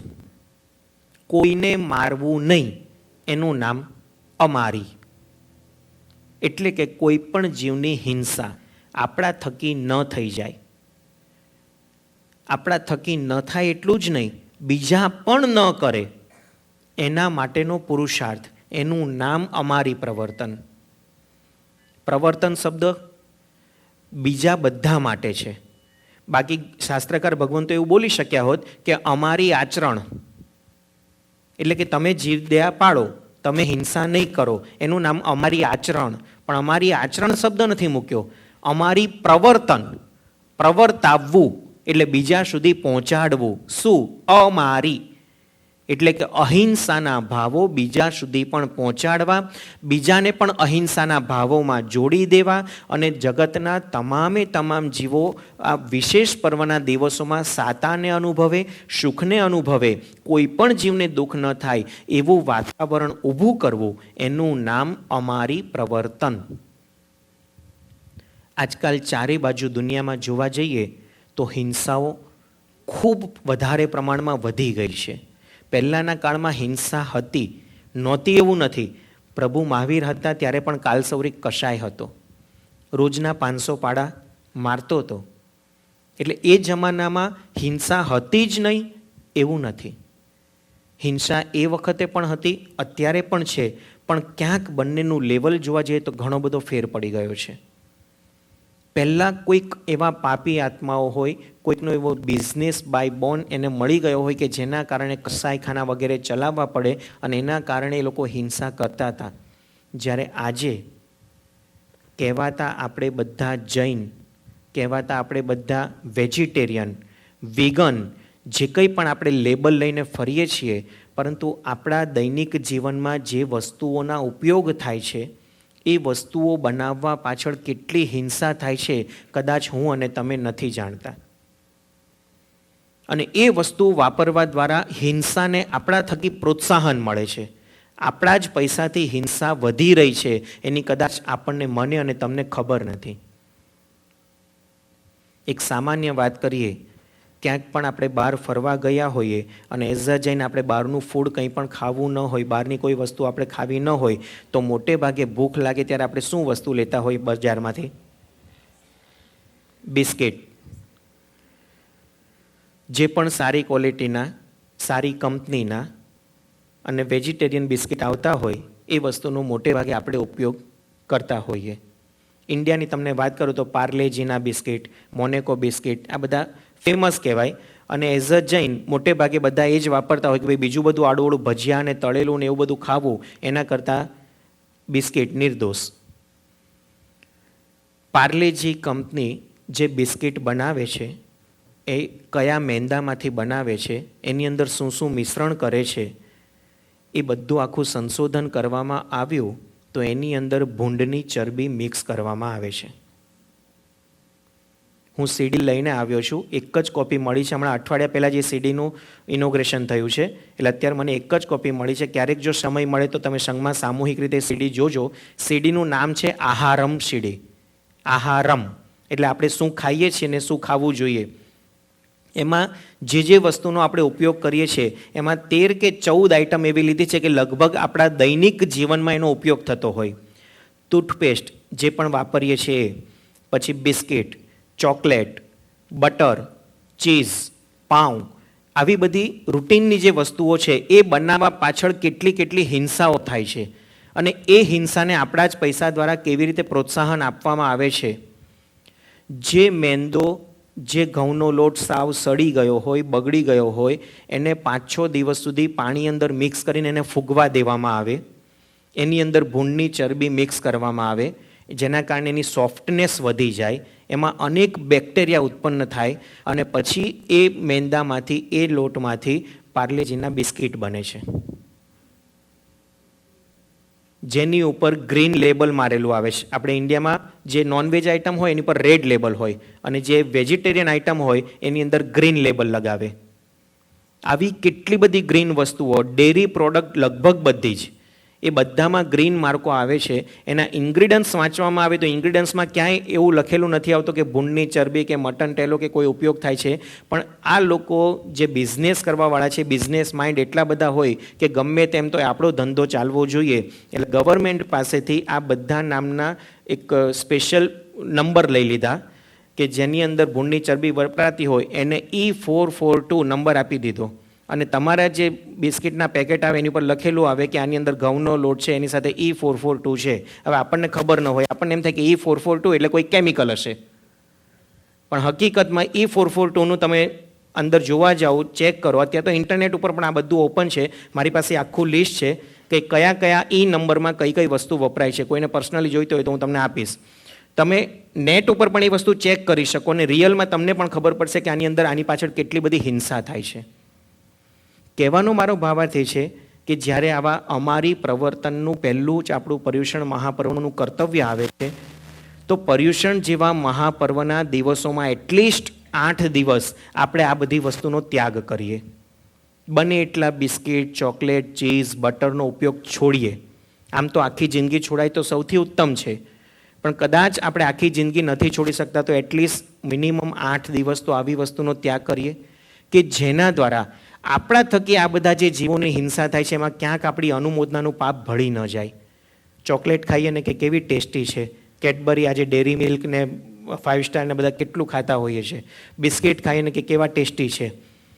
ક્યાંક ને ક્યાંક આવી હિંસાને આપણા થકી પ્રોત્સાહન મળે છે અને એ પ્રોત્સાહન મળવા દ્વારા કંપનીને વધારે ને વધારે પ્રોડક્ટ કરવાનું મન થાય છે, કેમ કે એનો માલ બજારમાં વેચાય છે. તો આવી બધી હિંસાના પાપોમાંથી આપણે બચીએ, બીજાને બચવા માટે પ્રેરણા કરીએ. દુનિયામાં ચારે બાજુ અત્યારે હિંસા ભયંકર પ્રમાણમાં વાપી છે. બધાને જ આપણે રોકી શકીએ એવી કદાચ આપણી શક્તિ નથી, એવી આપણી પોઝિશન નથી, પરંતુ જેટલા અંશે પણ આપણે બચીએ, આપણા કુટુંબને બચાવીએ, આપણા સમાજને બચાવીએ, એટલા અંશે પણ આપણને લાભ છે. તો જેને પણ આ સમજણ ઊભી થાય એ પોતે પોતાના મનથી નક્કી કરે. કોઈ ફોર્સફુલી આ વસ્તુ નથી કે તમે આજથી છોડી જ દો, એવો કહેવાનો મારો કોઈ ભાવાર્થ નથી. મારે ખાલી એક તમને સમજણ આપવાની મારી જવાબદારી છે. પરમાત્માએ પણ સમવસ્ત્રણમાં બેસીને આ જ ક્રિયા કરી છે, બધાને સાચી સમજણ આપી, બધાને સાચો માર્ગ બતાવી દીધો કે આ માર્ગે ચાલવા જેવું છે ને એના દ્વારા તમારું કલ્યાણ થાય એમ છે. પછી તમે ચાલો તો તમારા ફાયદામાં છે, તમે નથી ચાલતા તો તમારા નુકસાનમાં છે. ભગવાનને એની સાથે કોઈ લેવા દેવા નથી. પરમાત્મા પોતે પહેલાં સાચું સાધનાના માર્ગે આ બધું જ પ્રાપ્ત કરે, કેવળ જ્ઞાન, કેવળ દર્શનની પ્રાપ્તિ કરે અને પછી આપણા માટે આ માર્ગ ખુલ્લો આપે છે. જ્યાં સુધી પરમાત્માને પણ સંપૂર્ણ વિઝન નથી, ભૂત ભવિષ્ય અને વર્તમાનનું સંપૂર્ણ જ્ઞાન નથી, ત્યાં સુધી પરમાત્મા પણ કોઈને ઉપદેશ પ્રાય કરીને આપતા નથી. કોઈ પણ તીર્થંકર, ઋષભદેવ ભગવાને દીક્ષા લીધા પછી 1000 વર્ષે એમને કેવળ જ્ઞાન થયું. 1000 વર્ષમાં ઋષભદેવ ભગવાન પ્રાય કરીને મૌન રહ્યા છે, કોઈને કોઈ પણ પ્રકારનો ઉપદેશ આપ્યો નથી. શું બતાવે છે એની પાછળ? કેમ ભગવાન જન્મતાની સાથે કેટલા જ્ઞાનના અધિપતિ હતા આપણે બધા જાણીએ છીએ. કલ્પસૂત્ર ઘણી બધી વખત મેં તમે સાંભળેલા છે. ભગવાન જ્યારે માતાની ગર્ભમાં આવે ત્યારે કેટલા જ્ઞાન હોય? 3 જ્ઞાન. કયું કયું જ્ઞાન? મતિ જ્ઞાન, શ્રુત જ્ઞાન ને શ્રુત જ્ઞાન. એટલે ભણી ભણીને જે પણ મેળવવાનું છે એ બધું જ સંપૂર્ણ જ્ઞાન. પરમાત્માને એક અક્ષર ભણવા જેટલું બાકી રાખવાનું હોય નહીં. એમને સંપૂર્ણ શ્રુત જ્ઞાન, જે 14 પૂર્વનું જ્ઞાન કીધેલું છે, 14 પૂર્વનું જ્ઞાન ભગવાનને માતાના ગર્ભમાં આવે ત્યારથી હોય. જન્મતાની સાથે જ્ઞાન વધતું જાય. તો ભગવાન આટલું બધું જો તૈયાર થઈને આવ્યા હોય તો કેમ ઉપદેશ ન આપે? હવે એમને ભણવાનું કંઈ બાકી જ નથી, તો પછી બોલવામાં વાંધો શું છે? પરંતુ ના, પરમાત્મા પોતે જાણે છે કે મને ભલે મતિ જ્ઞાન, અવધિ જ્ઞાન, શ્રુત જ્ઞાન છે, છતાં હજી મારા જ્ઞાનમાં કચાશ છે. મારા આત્મા ઉપર રહેલા જ્ઞાનાવરણીય કર્મ, એ કર્મ હજી મારા આત્મા ઉપર ચોંટેલા છે. અને જ્યાં સુધી બધા જ જ્ઞાનાવરણીય કર્મ ખપી ન જાય ત્યાં સુધી મારાથી બોલાય નહીં. કારણ હું જો કદાચ બોલવા જાઉં તો જ્ઞાનાવરણીય કર્મના આવરણને કારણે મારાથી ખોટી પ્રરૂપણા થવાની શક્યતા રહેલી છે. અને એટલે તીર્થંકર ભગવંતના આત્માઓ જ્યાં સુધી કેવળ જ્ઞાનની પ્રાપ્તિ ન થાય ત્યાં સુધી એક પણ શબ્દ પ્રાય કરીને કોઈને કહેતા નથી. પરંતુ જે દિવસે એમની સાધનાની ચરમસીમા હોય, અંતિમ સાધનામાં એ પ્રવેશ કરે અને ક્ષપક શ્રેણીના મંડાણ કરે, આત્મા ઉપર લાગેલા ઘાતી કર્મ એ ફટાફટ બોમ્બ ધડાકાની જેમ આત્મા ઉપરથી છૂટા પડતા હોય અને અનાદિકાળનો લાગેલો કચરો, આત્મા ઉપર લાગેલો કર્મનો કચરો, એને જ્યારે છેલ્લે સંપૂર્ણપણે સાફ કરી નાખે અને આત્માનું શુદ્ધ સ્વરૂપ એ પ્રગટ કરે અને જ્ઞાનાવરણીય કર્મનો સંપૂર્ણ ક્ષય થઈ જાય ત્યારે એમના આત્માની અંદર રહેલું અનંત જ્ઞાન પ્રગટી જાય. પરમાત્માને ભૂતકાળ અનંતો દેખાય, ભવિષ્યકાળ અનંતો દેખાય, વર્તમાનકાળ સંપૂર્ણ દેખાય. ભૂત, ભાવિ અને વર્તમાનનું સંપૂર્ણ જ્ઞાન પરમાત્માને જ્યારે થઈ જાય પછી પરમાત્મા એક દિવસ પણ મૌન નથી રહેતા. જે ભગવાને હજારો વર્ષ સુધી એક શબ્દ બોલ્યા નથી, સંપૂર્ણ મૌનપણે એમની સાધનામાં આગળ વધ્યા છે, એવા પરમાત્મા કેવળ જ્ઞાનની પ્રાપ્તિ થયા બાદ એક દિવસ મૌન નથી રહેતા. એની પાછળનું કારણ શું હોઈ શકે? એક જ, પરમાત્માએ પોતે પોતાના કેવળ જ્ઞાનની અંદર જોયું કે મેં જે સાધના કરીને પ્રાપ્ત કર્યું છે એ મારે બધા જ જગતના જીવોને પ્રાપ્ત કરાવી દેવું છે. મારી સાધનાને મારે ગુપ્ત નથી રાખવી, મારા પૂરતી મર્યાદિત નથી રાખવી. ઘણી બધી વખત આપણને એવું થાય કે મારી અંદર આટલી બધી આવડત છે, હું બધાને કહી દઈશ તો પછી મારી વેલ્યુ શું રહેશે? મારી મોનોપોલી તૂટી જશે. એટલે જ હજી આપણે સંસારમાં અટવાયા છે. પરમાત્માએ મોનોપોલી જેવું રાખ્યું જ નથી. મેં જે મહેનત કરી, મેં જે પુરુષાર્થ કર્યો, ભલે એ વખતે કદાચ મારી સામે મને કોઈ કહેવાવાળું નહોતું, મને સાચો માર્ગ દર્શાવનાર કોઈ નહોતું. આપણે નમુથુણમમાં બોલીએ છીએ ભગવાનનું વિશેષણ, નમુથુણમ અરિહંતાણમમાં સ્વયં સંબુદ્ધાણમ બોલીએ છીએ શબ્દ. ભગવાનને કોઈ માર્ગ ન ચીંધે કે તમે આ માર્ગે ચાલો, તમે સાધના કરો, તમે કેવળ જ્ઞાનની પ્રાપ્તિ કરો. ભગવાન પોતે જ પોતાની મહેનતથી, પોતાના પુરુષાર્થથી સાચો માર્ગ પકડી લે અને કેવળ જ્ઞાનની પ્રાપ્તિ કરી જાય.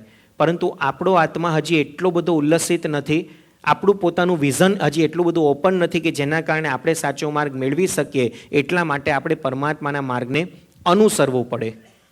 તો પરમાત્માએ કેવળ જ્ઞાનની પ્રાપ્તિ થયા બાદ આપણા બધા જીવોના કલ્યાણને માટે ઉપદેશની ધારા શરૂ કરી. ક્યાં સુધી ઉપદેશ આપ્યો?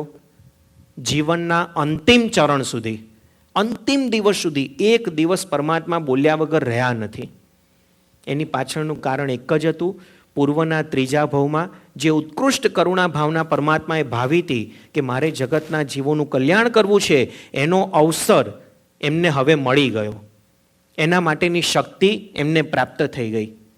અને એ શક્તિ મળી ગઈ, એ સંયોગો મળી ગયા અને એના કારણે પ્રભુજીએ બોલવાનું શરૂ કર્યું. અને સતત રોજને રોજ દેશનાઓ આપીને અલગ અલગ એંગલથી આપણને ધર્મનો બોધ આપીને સાચા માર્ગે લાવવા પ્રયત્ન કર્યો, પુરુષાર્થ કર્યો. હવે એ પુરુષાર્થ પરમાત્માએ જે કર્યો છે એ મહેનત ફળે ક્યારે? આપણે એ માર્ગે ચાલીએ તો. પરંતુ જો આપણે એ માર્ગે ન ચાલીએ અને પરમાત્માના માર્ગથી વિપરીત ચાલીએ અને પછી એમ કહીએ કે હું ભગવાનની આટલી બધી ભક્તિ કરું છતાં હજી કેમ મારું કલ્યાણ ન થાય, જિંદગીભર મેં ભગવાનની પૂજા કરી તો મારા જીવનમાં જ આ બધી તકલીફ આવે. સાલું જે ધર્મ નથી કરતા, આખો દિવસ જેમ તેમ પોતાનું જીવન વેડફી નાખે છે, કોઈને હેરાન કરે છે, પરેશાન કરે છે, એ બધા જીવો સુખી દેખાય. અને કોઈક વ્યક્તિ રોજ સામાયિક કરે, રોજ પ્રતિક્રમણ કરે, રોજ પૂજા સેવા કરે, છતાં આપણું કેમ કલ્યાણ થતું નથી? મારા જીવનમાં જ કેમ આ બધી તકલીફો આવે? આપણને બધાને આ પ્રશ્ન થાય, સ્વાભાવિક છે. આપણી અજ્ઞાનતા છે. અને એ અજ્ઞાનતાના કારણે જ આપણે સંસારમાં અટવાયા કરીએ છીએ. જો આપણે પરમાત્માનો માર્ગ પકડી લીધો હોત, પરમાત્માના માર્ગે આપણે પણ જો આગળ વધતા હોત તો કદાચ આપણી આ તકલીફો આપણને ન આવત. જે અંતરાય અત્યારે આપણને દેખાય છે અંતરાય ન આવત, જે કમ્પ્લેન છે આપણી એ કમ્પ્લેન આપણને ન થાત. પરંતુ હજી સાચું વિઝન આપણને મળ્યું નથી. પરમાત્માના માર્ગે ચાલવા માટે આપણે જે પોઝિટિવ પુરુષાર્થ જોઈએ એ પુરુષાર્થ હજી આપણે કદાચ કર્યો નથી. આપણને બધાને એમ જ છે કે અમે બધા માર્ગ ઉપર ચાલીએ તો છે. ભગવાને કીધું પ્રતિક્રમણ કરો, અમે કરીએ છીએ. ભગવાને કીધું પૂજા સેવા કરો, અમે કરીએ છીએ. ભગવાને કીધું દાન દો, અમે દાન દઈએ છીએ. હિંસા નહીં કરો, અમે હિંસા નથી કરતા. આપણને બધાને એમ જ છે કે અમે માર્ગ ઉપર છે, પરંતુ એ માર્ગ કઈ તરફ લઈ જાય છે આપણને ખબર નથી. જયેશભાઈના ઘરેથી નીકળીને અહીંયા દેરાસર આવવું હોય તો 605 લેવો પડે, પછી 5 લેવો પડે. એ પાછો એ માર્ગે તમે આવી જાઓ છતાં બી તમે દેરાસર ન પહોંચો એવું બને. કેમ તો કે 605 સાઉથ લેવાનો તો એને બદલે નોર્થમાં ચડી જાઓ. 605 જ છે. 5 સાઉથ લેવાનો તેને બદલે 5 નોર્થમાં ચડી જાઓ. પહોંચી શકાય? આપણને તો એમ જ થાય કે હું તો બરોબર જે મને નંબર આપ્યો તો એ નંબર ઉપર જ ચાલું છું. મારે ફ્રીવે 5 લેવાનો હતો, ફ્રીવે 5 લઈ લીધો છે, પણ સાઉથની બદલે નોર્થનો લઈએ તો ચડાય. એમ આપણને બધાને એમ લાગે છે કે મેં પરમાત્માએ બતાવેલી આ બધી ક્રિયાઓ કરું છું હું, છતાં કેમ મારું હજી કલ્યાણ નથી થતું? એ ક્રિયાઓ દ્વારા તમારે જે લક્ષ્ય સુધી પહોંચવાનું હતું એ લક્ષ્ય તમે ચૂકી ગયા. તમારે ફ્રીવે 5 ત્યાં સુધી જ લેવાનો હતો કે જ્યાં સુધી BONA પાર્કની એક્ઝિટ ન આવે. પણ BONA પાર્કની એક્ઝિટ આવી ગઈ છતાં તમે 5ને છોડો નહીં તો સાન ડિયાગો પહોંચી જાઓ. આપણને આ બધી ક્રિયાઓ કરવા દ્વારા આત્માના ગુણોને જાગૃત કરવા માટે મહેનત કરવાની છે. એની બદલે એ ગુણો શું છે આપણને ખબર જ નથી. આપણે ક્રિયાઓમાં અટવાઈ ગયા. પૂજાઓ ઘણી બધી કરી, પ્રતિક્રમણ ઘણા બધા કર્યા, દાન ધર્મ ઘણો બધો કર્યો, પણ એના દ્વારા પ્રાપ્ત શું કરવાનું? તો કે ભાઈ આત્મા ઉપર લાગેલા કષાયો શાંત પાડવાના. ક્રોધ, માન, માયા, લોભ, ઈર્ષ્યા, અદેખાઈ, વેર, ઝેર, નિંદા, ટીકા, આ બધા પાપોને શાંત કરવાના છે. આ બધા દોષોને નાબૂદ કરવાના છે. એ નાબૂદ કરવા માટે આપણે મહેનત કરી જ નહીં. પરમાત્માની પૂજા કરવા માટે ઊભા છે અને મારા જેવો ઉતાવળો કોઈ વચ્ચે ઘૂસી ગયો. હજી તમે કેસરમાં આંગળી બોળો ને ભગવાનને ટીલું કરો એ પહેલાં પેલો આવીને ભગવાનને આમ પૂજા કરવા માંડે. આપણી ક્ષમતા બરોબર જળવાઈ રહે ખરીને? મનમાં સહેજ પણ દ્વેષભાવ ન થાય ને? કારણ કે આપણે ક્યાં ઊભા છે? ભગવાન પાસે ઊભા છે. જે ભગવાને કાન ખીલા ઠોકાયા તો પણ એક મોઢાની રેખાને બદલાવા નથી દીધી. એ જ પરમાત્માની પૂજા કરતાં કરતાં જો કદાચ વચ્ચે કોઈ આવી જાય તો આપણી મોઢાની રેખા ન બદલાય ને? આપણા મનના ભાવો બદલાય નહીં ને? શું વિચાર આવે બોલો? વિચાર બોલવા જેવા નથી કેમ? એવો વિચાર આવે ખરો કે કંઈ વાંધો નહીં, મને ભગવાન પાસે 1 મિનિટ વધારે ઊભા રહેવાનો ચાન્સ મળ્યો. એ પુણ્યશાળી આવી ગયા છે, એને કદાચ કોઈક ઉતાવળ હશે. જો મેં પૂજા કરી લીધી હોત તો કદાચ એને જતું રહેવું પડ્યું હોત. એ બિચારો પૂજા કરવાથી વંચિત રહી જાત. એના કરતાં એને કદાચ કંઈક ઉતાવળ છે તો ભલે ને ભગવાનની વધારે પૂજા કરે, મને ભગવાનની સમીપમાં એટલો સમય વધારે ઊભા રહેવાનો ચાન્સ મળ્યો. આવો વિચાર આવે ને? હા, આ વિચાર ક્યારે આવે ખબર છે? પાલીતાણા આદેશ્વર દાદા પાસે ગયા હોય, આવે કે નહીં? ત્યાં તમને જો 2 મિનિટ વધારે ઊભા રહેવાનું મળી જાય તો આનંદ વધે કે ઘટે? વધી જાય. અને એ જ આદિનાથ ભગવાન આપણા જિનાલયમાં બિરાજમાન હોય, એ જ મહાવીર સ્વામી ભગવાન આપણા જિનાલયમાં બિરાજમાન હોય અને ત્યાં 2 મિનિટ વધારે ઊભા રહેવાનું આવે તો? ખાલી મનોદશાને ચેન્જ કરવાની છે. પરિસ્થિતિ એની એ જ છે. એક બિલાડી પોતાના બચ્ચાને મોઢામાં લઈ એક ઘરમાંથી બીજા ઘર તરફ જઈ રહી છે અને આપણે એ દ્રશ્ય જોઈએ છે. આપણા મનમાં શું ભાવ આવે? કે કેટલું સાચવીને પકડીને લઈ જાય છે, ક્યાંય પડી ન જાય. એને કેવી બારીને આમ બોર્ડર પરથી ચાલતી ચાલતી બીજાના ઘરમાં જાય છે, ત્યાં લઈ જાય છે. કેવી આમ માતા તરીકેની લાગણી કેવી છે કે બચ્ચાને કેવું સાચવીને પકડ્યું છે. એ જ બિલાડી મોઢામાં ઉંદર પકડીને એ જ રીતે જઈ રહી છે. શું વિચાર આવે? કેવી પાપી છે, કેવી હત્યારી છે, કેવું ઉંદરને બિચારાને મોઢામાંથી પકડ્યો છે, હમણાં મારી નાખશે. બંને પરિસ્થિતિ બાહ્યથી જોવા જાવ તો સરખી જ છે. મોઢામાં કોઈક વસ્તુ પકડી છે, પણ દરેકની પાછળનો એંગલ આખો ચેન્જ થયો છે. આપણે ખાલી એંગલ જ ચેન્જ કરવાના છે, આપણા મનના વિચારોને જ ચેન્જ કરવાના છે. જે પ્રભુજીની પાસે ઊભા છે, બસ એ પરમાત્માનું જીવન તમે નજરમાં લાવો. ભગવાનના પગ ઉપર ખીર રંધાઈ ગઈ, છતાં ભગવાને એ વ્યક્તિઓ પ્રત્યે એક અંશ પણ દ્વેષની લાગણી જાગૃત નથી કરી. જે સંગમ દેવે આવીને 6 મહિના સુધી ભગવાનને હેરાન કર્યા, એ સંગમ પણ જ્યારે પાછો જાય છે ત્યારે ભગવાનને કરુણા આવી ગઈ. જે ગોવાળિયાએ કાનમાં ખીલા ઠોક્યા, એ ગોવાળિયા માટે પણ પરમાત્માને કરુણા ભાવના આવી. એ પરમાત્માની પૂજા કરનારો હું, બસ એ પરમાત્માની પૂજા કરતાં કરતાં મારા હૃદયમાં આવો ક્ષમાભાવ કેમ ન આવે? કેમ જ્યાં ને ત્યાં ક્રોધ સળવળી ઉઠે છે? કેમ જ્યાં ને ત્યાં દ્વેષની લાગણી થઈ જાય છે? ભગવાન, તમારી પૂજા કરતાં કરતાં મારો ક્રોધ શમી જાય, મારી આ દ્વેષની લાગણીઓ બધી શાંત થઈ જાય, મારા હૃદયમાંથી કોઈના પણ પ્રત્યે વેરઝેર ઈર્ષ્યાના ભાવો હોય બધા નીકળી જાય, એના માટે હું તમારી પૂજા કરું છું. આવો ભાવ મને ને તમને કેટલી વખત આવ્યો? એઝ અ જૈન બસ આપણે પૂજા કરવાની, કરી લીધી. સ્નાત્ર ભણાવવાનું, ભણાવી લીધું. સામાયિક કરવાનું, કરી લીધું. સામાયિક કરતાં કરતાં સમતા જાળવવાની, ક્યાં ખબર જ છે આપણને સામાયિકમાં શું કરવાનું? 48 મિનિટ ટાઈમ, શેના માટે સામાયિક કરવાનું? કયા ભાવથી કરવાનું?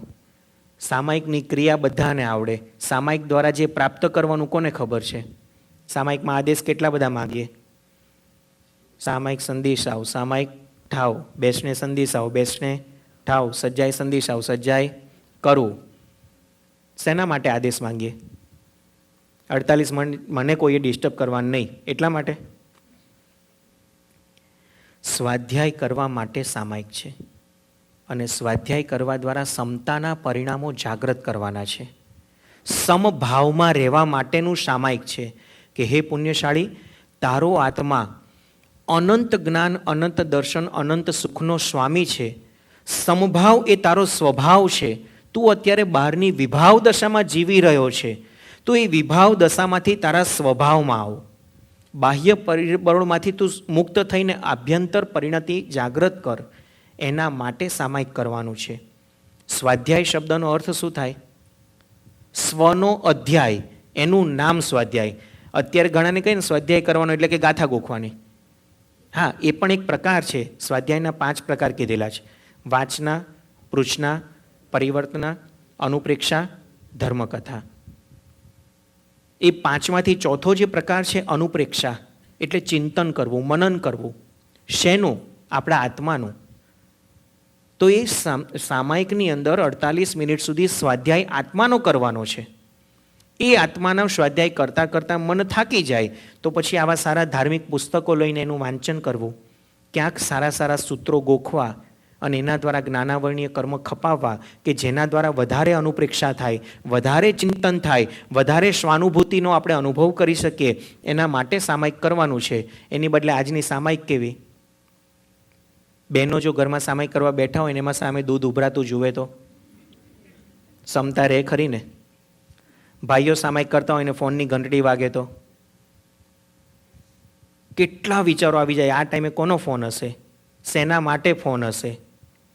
પણ એ બધું છોડવા માટે સામાયિક કરવાનું છે. પાછું એમાં એ જ પડોજણ ચાલુ, અને પછી છેલ્લે બોલીએ 10 મનના, 10 12 જાણી જોઈને દોષ લગાડીએ અને પછી પાછું મીઠામી દુકડામાં આપવાનું. અને પાછું સમાજમાં તો શું વાત થાય ખબર છે? હું રોજ 5 સામાયિક કરું છું, હું રોજ 2 સામાયિક કરું. મારે તો નિયમ છે રોજ ઓછામાં ઓછી 1 સામાયિક તો કરવાની જ. અને આપણે તો સવાર ઉઠીએ ને એટલે પ્રતિક્રમણ બી કરી લઈએ અને સામાયિક પણ પતાવી દઈએ. પતાવવા માટે જ કરતા હોઈએ. એક ક્રિયામાં આપણે બધા એટલા બધા અટવાયા છીએ, એ ક્રિયામાંથી કંઈક આગળ પ્રાપ્ત કરવાનું છે એનું વિઝન આપણી પાસે નથી. અને એના કારણે સામાયિક દ્વારા સમતાની જે પ્રાપ્તિ કરવાની છે ત્યાં સુધી આપણે પહોંચી શકતા નથી. હમણાં જ એક પુસ્તકમાં સરસ વાંચવા મળ્યું. તમે ઉપવાસ કર્યો હોય, ઉપવાસ કરીને કદાચ ભૂલમાં બિસ્કિટ મોઢામાં પહોંચી જાય કે કોઈએ ચોકલેટની ઓફર કરી, ચોકલેટ ખાઈ લો, તમને ખબર નથી કે મેં ઉપવાસ કર્યો છે. ખાધા પછી ખબર પડે કે મારે આજે ઉપવાસ હતો. કોઈએ તિવિયાર કે ચોવિયારના પચખાણ લીધા અને રાત્રે ખાવાની ટેવ હોય, ઘરે જઈને મોઢામાં વસ્તુ મુકાઈ જાય. સાચું બોલો, બીજે કોઈ દિવસે કોઈ પૂછે કે ઉપવાસ કર્યો, આપણે શું કહીએ? ઉપવાસ કર્યો તો પણ મારાથી ભાંગી ગયો કહીએ ને આપણે. ભાઈ ઉપવાસ તો કર્યો તો મારી ઈચ્છા બહુ જ હતી, પણ ઉપવાસ મારો ભાંગી ગયો. તિવિયાર મારો ભાંગી ગયો કે ચોવિયાર મારો ભાંગી ગયો. કોઈ દિવસ કોઈને એવું કહેતા સાંભળ્યા કે મારું સામાયિક ભાંગી ગયું? ખબર જ નથી. બોલવા ખાતર બોલી જઈએ, સામાયિકના 32 દોષ યાદ કરી લઈએ, 10 મનના, 10 વચનના, 12 કાયાના, પણ મનના 10 દોષ કયા? અને એ મનના 10 દોષ ન થાય એટલા માટે સામાયિકમાં જાગ્રત રહેવાનું. અને જાગ્રત નથી રહ્યો, મનથી કેટલા વિચારો કર્યા. સામાયિક કરવા માટે શરીર એક વખત એક જગ્યાએ 48 મિનિટ સ્થિર થઈ જાય, પણ મન સ્થિર થાય ખરું? આખી દુનિયામાં પરિભ્રમણ કરી આવે. રાત્રે જો 8-9 વાગે સામાયિક કરવા બેઠા અને ફોનની ઘંટડી આવી તો કે ઇન્ડિયાથી કોનો ફોન હશે? મમ્મીનો હશે, પપ્પાનો હશે, કાકાનો હશે, માસાનો હશે, માસીનો હશે, કોનો ફોન હશે? મન પહોંચી ગયું ઇન્ડિયામાં. બપોરે સામાયિક કરવા બેઠાને ફોન આવે તો ઓફિસમાંથી કોઈનો ફોન હશે, બિઝનેસમાંથી કોઈનો ફોન હશે, શેના માટે આવ્યો હશે? અત્યારે શું કારણસર ફોન હશે? મનથી કેટલા દોષોનું સેવન કરીએ છીએ સામાયિકમાં, અને છતાં આપણે ખુશીથી કહીએ કે મેં સામાયિક ભાંગી ગયું. આપણને ખબર જ નથી પડતી. આ જાગૃતિ લાવવાની છે.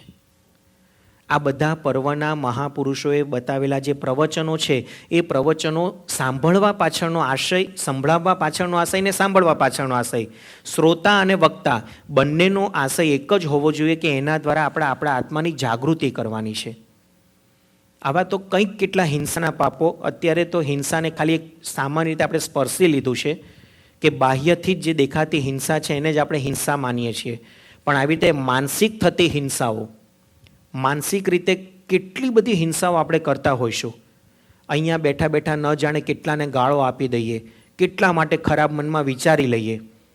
કોઈને ફિઝિકલી આપણે છે ને શબ્દ ખરાબ કદાચ નથી બોલી શકતા, કારણ કે ત્યાં એની શક્તિ આપણા કરતાં વધારે છે, એટલે એની સામે આપણે બોલી શકતા નથી. ક્યાંક એની સત્તા એવી છે કે એની સામે આપણાથી બોલી શકાય નહીં. ક્યાંક સંયોગો એવા છે કે હું જો આવી ખરાબ ભાષામાં એમ વ્યક્તિને વાત કરીશ તો મારું સમાજમાં કેવું દેખાશે, એટલા માટે આપણે મોઢેથી શબ્દ ખરાબ બોલી શકતા નથી. પણ મનથી જ વિચાર કરો, કેટલા ખરાબ વિચારો આવે. આ સાલો અત્યારે સત્તા ઉપર બેઠો છે એના કારણે આટલું બધું મને સંભળાવી જાય છે, મને આમ કહી જાય છે, પણ હું જો એની જગ્યાએ હોય તો આમ કરી નાખું, તેમ કરી નાખું, મારું ચાલે તો આમ કરી દઉં. આ બધી માનસિક હિંસાઓ કેટલી બધી આપણે હું અને તમે કરતા હોઈશું. એટલા માટે તો રોજના પ્રતિક્રમણમાં શાસ્ત્રકાર ભગવંતોને પહેલે પ્રાણાતિપાત સૂત્ર મૂકવું પડ્યું. બોલીએ છીએ ને રોજ, પહેલે પ્રાણાતિપાત, બીજે મૃષાવાત, ત્રીજે અદત્તાદાન, ચોથે મૈથુન. સૌથી પહેલું પ્રાણાતિપાત કેમ મૂક્યું? મન, વચન અને કાયા એના દ્વારા હિંસા ભરપૂર પ્રમાણમાં આપણે સૌ સંસારી જીવડા કરી જ રહ્યા છે. જાણતા કે અજાણતા હિંસા આપણાથી થાય ને થાય જ છે. તો હિંસાના પાપોમાંથી મુક્ત થવા માટે આપણે અમારી પ્રવર્તન, પર્યુષણ મહાપર્વનું પહેલું કર્તવ્ય કે આપણા હૃદયમાં પણ અહિંસાના ભાવો જાગૃત થાય, અને એ અહિંસાના ભાવો આપણા એટલા બધા વધતા જાય કે આપણે આપણા કુટુંબમાં પણ અહિંસાનું પાલન કરાવી શકીએ, આપણા સમાજમાં પણ અહિંસાનું પાલન કરાવી શકીએ, અને હૃદયથી ભાવના ભાવ્ય શવિ જીવ કરું શાસન રસી શિવમસ્તુ સર્વ જગત સર્વેપી સંતુ સુખીન. આ ભાવના આપણા હૃદયમાં આપણે જાગૃત કરવાની છે. શાસ્ત્રમાં કુમારપાળ મહારાજા, હરિભદ્રસુરેશ્વરજી મહારાજા, આ બધાના દ્રષ્ટાંતો અનેક આવે છે. કુમારપાળ મહારાજા એક વખત પૌષધ લઈને બેઠા હતા. પૌષધ કરતાં કરતાં શરીર ઉપર મકોડો ચોંટી ગયો. મકોડાનો સ્વભાવ જો તમને ખ્યાલ હોય તો એ જ્યારે ડંખ મારે ને તો કેમે કરીને છૂટો ન પડે. તમે ધીમે ધીમે ઉખાડવા પ્રયત્ન બી કરો ને તો એનું શરીર કપાઈ જાય પણ એ ડંખ ન છોડે. અને કુમારપાળ મહારાજાને એટલો ભયંકર ડંખ માર્યો. પોતે પૌષધમાં છે, પહેલું વ્રત લઈને બેઠા છે. પૌષધ કરીએ એટલે આપણે કરેમી બંતે ઉચ્ચરીએ. કરેમી બંતેની અંદર બોલીએ કે મારે કોઈ પણ પ્રકારના સાવધ્ય યોગો, એટલે કે કોઈ પણ પ્રકારના પાપ હું નહીં કરું, બીજા પાસે નહીં કરાવવું, અને બીજા કરતા હશે તો એની અનુમોદના પણ નહીં કરું. કરેમી બંતે સૂત્રના અર્થ બધાને આવડતા જશે લગભગ, હું એવું માનું છું. દુવિહેણમ, દુવિહમ, તિવિહેણમ બોલીએ છીએ ને આપણે, 2 પ્રકારે ને 3 પ્રકારે. તમામ પ્રકારના સાવધ્ય યોગોનો હું ત્યાગ કરું છું. કુમારપાળ મહારાજા વિચાર કરે છે, મકોડો ચોંટી ગયો છે, ઉખાડવા જઈશ તો એ મરી જશે. ડંખ મારે છે, સહન થતું નથી, શું કરવું? બાજુમાં કોઈ સેવક બેઠો હશે કે કોઈ વ્યક્તિ બેઠો હશે, એની પાસે છરી મંગાવી. છરી મંગાવીને એટલી ચામડી કાપી નાખી અને સાઈડમાં મૂકી દીધી. કયા અહિંસાના ભાવો હૃદયમાં આવ્યા હોય ત્યારે આ પ્રકારની ક્રિયા કરી શકાય. બાકી તો આજે કાવસગ લઈને ઊભા હોય ને જો એકાદી માખી પણ બેસી ગઈ શરીર ઉપર, માખી ડંખ નથી મારવાની પણ છતાં ગલી પછી એટલી થાય કે સહન ન થાય એટલે તરત માખીને ઉડાડવા પ્રયત્ન કરીએ. મચ્છર શરીર ઉપર બેસી જાય, ફટ દઈને હાથ પહોંચી જાય. ક્યાં ગયા આપણા અહિંસાના ભાવો? કયા પરમાત્માના આપણે બધા વારસદારો? આપણે ભગવાનને જગત પિતા કહીએ, પરમ પિતા કહીએ, આપણા પિતા, આપણા પરમેશ્વર એવા પરમાત્મા અને એના જ કહેવાતા સંતાનો આપણા દ્વારા કેટલા પ્રમાણમાં હિંસાનું આચરણ થઈ રહ્યું છે. અત્યારે તો ભાષાકીય હિંસા પણ કેટલી બધી વધી ગઈ. કોઈને કંઈ પણ મેસેજ પહોંચાડવા હોય, કોઈને કોઈ પણ મોબાઈલના સમાચાર પહોંચાડવા હોય, હું મિસ કોલ મારીશ, તું નીચે આવી જજે.